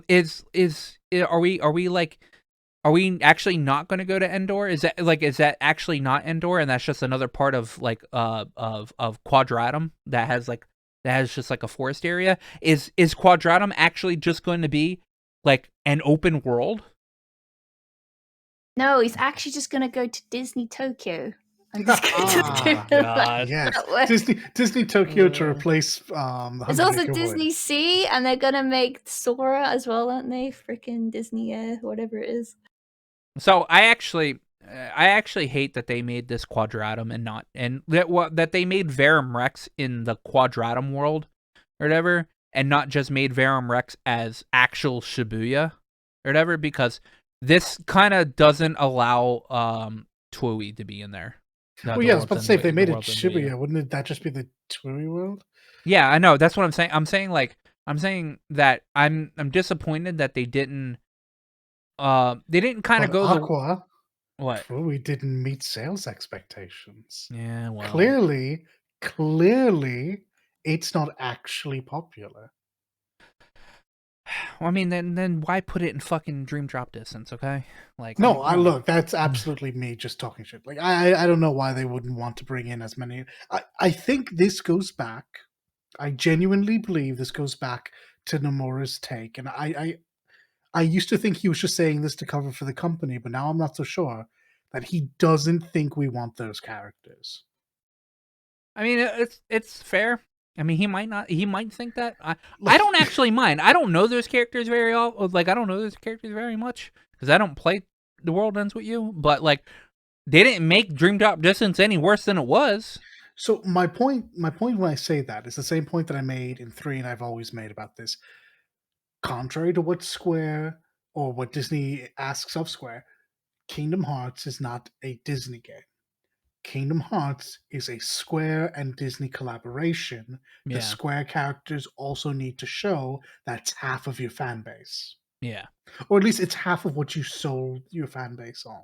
I mean, just look at Kingdom Hearts 3, which had 0 Square characters. And when they did turn up, I believe, as I understand, because I didn't buy the DLC, they were just cutscenes. Just a cutscene. It was just a cutscene. Like, genuinely, like, my fondest memories of Kingdom Hearts 1 and 2 are the Hades Cups. Yeah. Because I get to, as Sora, Donald, and Goofy fight everything, including especially in 2, the boss rush of Tifa, Cloud, Leon, and Yuffie. Yeah, and then you had the secret Sephiroth boss that you were able Sephiroth to. has always been a big draw. I'm still gutted to learn that in Bloody Birth by Sleep, in the Colosseum variant of that, we could have had Laguna, and they said no. Dude, I hated that they didn't have a fucking. Okay, so Sephiroth not being in Kingdom Hearts 3 at base was what was one of the worst things ever. They like that is a staple for a mainline game. All right. Well, so I mean, I feel like Sephiroth doesn't work if Cloud's not there. I think, and honestly, I think having Sephiroth be the optional villain of Kingdom Hearts is weird to me. When you could have a rotating choice of baddies, you could have Gilgamesh turn up, you could have Bloody the Emperor turn up, you could have all of these things, and you just keep going to Sephiroth. Well, one of the it's because everybody loves Sephiroth, man. It's true. I can't argue that. I love fighting Sephiroth. That's one of the things. Like ever since Kingdom Hearts 1, I've loved fighting Sephiroth. So like he just has like he has a set of like abilities or whatever that like change and like get like even harder to deal with in both Kingdom Hearts 1 and then going into Kingdom Hearts 2, whatever. Yeah, I think 2 is the stronger fight, yeah. Yeah, that are just like they're just like super fun to play against or whatever. And I mean, they could do that with other Final Fantasy characters. But one of the things that Nomura said when like after 3 came out, it was like he wants the Kingdom Hearts characters to stand on their own. But that also doesn't actually help because you still have like a plethora of fucking Disney characters, and not everybody plays this game for the Disney characters. Whatever. Yeah, I could take or leave. I could take without the Disney characters for all I care. Actually, I don't like Disney that much. I don't know. I think like for all the jokes we make about Goofy and Donald being hindrances, it'd be weird not to have them there.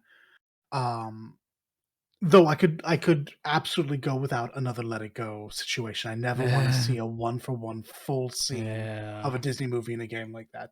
That has nothing to do with either Sora, Riku, or Kairi having an impact on that. I genuinely, if this game could win me over if I saw an actual 50-50 split on Square and Disney. Just give me a Square world. I'm only asking for one. You can have 19 Disney. Just give me one Square world. I will pick up your game so I can go back to palling around with Vivi, skateboarding with Cypher, and the disciplinary committee. Like just these little things, because like you, I'm not there for the Disney aspect. Yeah. It's nice. And it was handled really well in 1 and 2, where it fed into the story. Yeah. But clearly they're just there except for the revisits in 2. The revisits are, yeah, that's true. They didn't really do much. But the first times going there actually did. And then KH2 was so good about having a 50-50 split because you did have so many fucking Square characters right in the beginning of the game with palling around with the Roxas in them. All right, you had fucking Cypher, Rajan, Cypher, Ryujin, and what the fuck is his name? Fujin. All right, you had those. You had Setzer who was there. Setzer, the one pre-7 character. You I believe Nomura did his art. Yeah, you had Vivi. You had fucking Sweet Boy. And then you had the fucking Hollow Bastion Restoration Committee. You had fucking there were so many Square characters in 2. I love 2 so much. Final 2 is great. Kingdom Hearts 2. Honestly, if I even like with nostalgia glasses on, I think it's probably my favorite game of all time. All right. I don't know that I can say that, but I can absolutely respect the hell out of that decision because dude, I had memory cards just filled up with just playing Kingdom Hearts 2. I had specific saves just so I can go fight certain bosses in Kingdom Hearts 2. All right. So I respect that. Yeah, some of those bosses were just genuinely fun. Kingdom Hearts 2 was just so much fucking fun. I modded my PS2 just so I could play a fucking burnt version of Final Mix. All right. So Nomura just needs to sit there and be like, all right, a lot of our people are here for Disney characters. We understand that, all right, but we shouldn't go down this road. We could have a full episode just you and I complaining about I know the shortcomings yeah. of the writing of the series and why basically what he I'm needs saying a is handler. I have middling expectations for Kingdom Hearts 4. All right, Nothing's final about this. For Kingdom Hearts 4. All right, I think that we might see a maybe a decent bit of Final Fantasy characters in this game because I certainly hope so. I definitely think Nomura knows that now that not having Final Fantasy characters in the game hurt. I just realized if there are Final Fantasy characters, I now know which characters are going to show up. What, Noctis has to show up, right? Yeah. Yeah. It's going to be the Choker Bros because they'll fit in aesthetically. Yeah. I don't even hate that because they're all grand after all the DLCs, but I think we'll get a taste of how the game is without actually Donald and Goofy or whatever because Sora's separated from them. I don't think really cool. Donald and Goofy is not going to just be able to. I swear to God, if they write to where Donald and Goofy just fucking shows up out of nowhere, like literally in the beginning of the game or whatever, I will fucking rage or whatever. I think there's a strong chance of that happening. Actually, I will fucking rage because this is a good chance to have Sora stand on his own. All right, because he does not need Donald and Goofy. Sora is actually a well-written character. All right. But his friends is his power. That, you know what? As he can make new friends. As that is, he can make new friends. You have Link, you've genuinely hit the nail on the head. Yeah, you did hit the nail on the head. Yeah. But I mean, he can make new friends. He's got Strelitzia there, man. So she's actually a Keyblade wielder. And that's something I was going to say. Is I think that the prologue, if that is what we saw with Strelitzia, will probably allow Sora to have different party members that fulfill similar roles. There'll be less just another DPS, but you'll probably have someone like Strelitzia, who I know nothing about her. I assume because of the way she seems like the princess character, she's probably going to be a support type unit. But I do think after the initial I mean, we'll get them back. We're obviously going to get them back very, very quickly. Well, obviously, because I think there's something about Sora, Goofy, and Donald as a trio that. Did you say that out of order specifically? Specifically to fuck with you? Yes. Damn, I didn't expect you to catch. 20 years, man. 20 years. Yeah, Sora, Donald, and Goofy. I think there is something iconic about those three silhouettes next to each other. Yeah. It is. I mean, obviously it is. But I'm hoping they do a good, like a very sizable chunk of the beginning of the game with just Sora and anybody who shows up in Quadratum, because this is a good chance for them for these characters to break off a little bit and for Sora to get like a lot more character development than probably than he really needs. Now, like I said, Strelitzia is a Keyblade wielder. Whether she has the ability to wield a Keyblade in this world is beyond me. I don't know. Well, Sora was able to. But Sora's the chosen Keyblade wielder. Yeah, he's special. That's fair. But I mean, obviously, Master is going to have his Keyblade. There's no way he doesn't. I don't even know who the fuck is with him. No, he won't have it. No, he has the ability to wield a Keyblade, man. But he's not going to have his Keyblade. No, he's not going to have his. His Keyblade is currently in someone else's possession. Yeah, but I mean, he can have his own Keyblade. He doesn't have that Keyblade. That Keyblade was literally just created for him to see through the future. Oh, fuck, I don't know enough to be talking about this. Fair, understandable. Yeah. That Keyblade he has is literally he gave that to Lushu because he had Lushu pass that down to different people throughout the entire storyline because it has his eye in it, and so he can see the future. And that's why he was able to write the Book of Prophecies, or whatever, to be so specific. All right. Fair. I mean, yeah. Anyway, we're gonna have Strelitzia there. I mean, I don't know if we'll ever pal around with fucking Yuzora, but I assume we will. Yuzora. And I mean, like, I don't know. Like, I expect there to probably be a decent bit of Final Fantasy characters because they got a lot of backlash for not having any in Kingdom Hearts 3. We'll see. It's the one way to win me back, but I don't think they're gonna do it. What? No, you actually, this is how you know they're gonna do it because they literally put them in the DLC or whatever. Because they were like DLC in a cutscene. Yeah, I know. I think there will be a focus on the Yuzora crew, which I mean they're Final Fantasy enough to be honest. They're literally 15 characters. They quite literally are. Honestly, there's 13 characters. But Yeah. I think that's what we're gonna do. What we're gonna get in reference to like the Square side of things. Yeah, maybe. Who knows? I mean, obviously we don't know shit. It's true. We're not gonna know shit. We literally got our first taste just a couple days ago. So. Anyway, we don't way too much. We ate way too much about this. What are you guys doing this week, man? It's finals week, or the next 2 weeks are my finals week. So lots and lots and lots and lots of writing. But I'll probably be doing a lot more TFT because that is short and fun. And I will attempt to Scarlet Nexus as I can, but I wouldn't hold my breath on it. All right. Same again, honestly. I've still got lots to do. Yu-Gi-Oh! Yeah. It's time.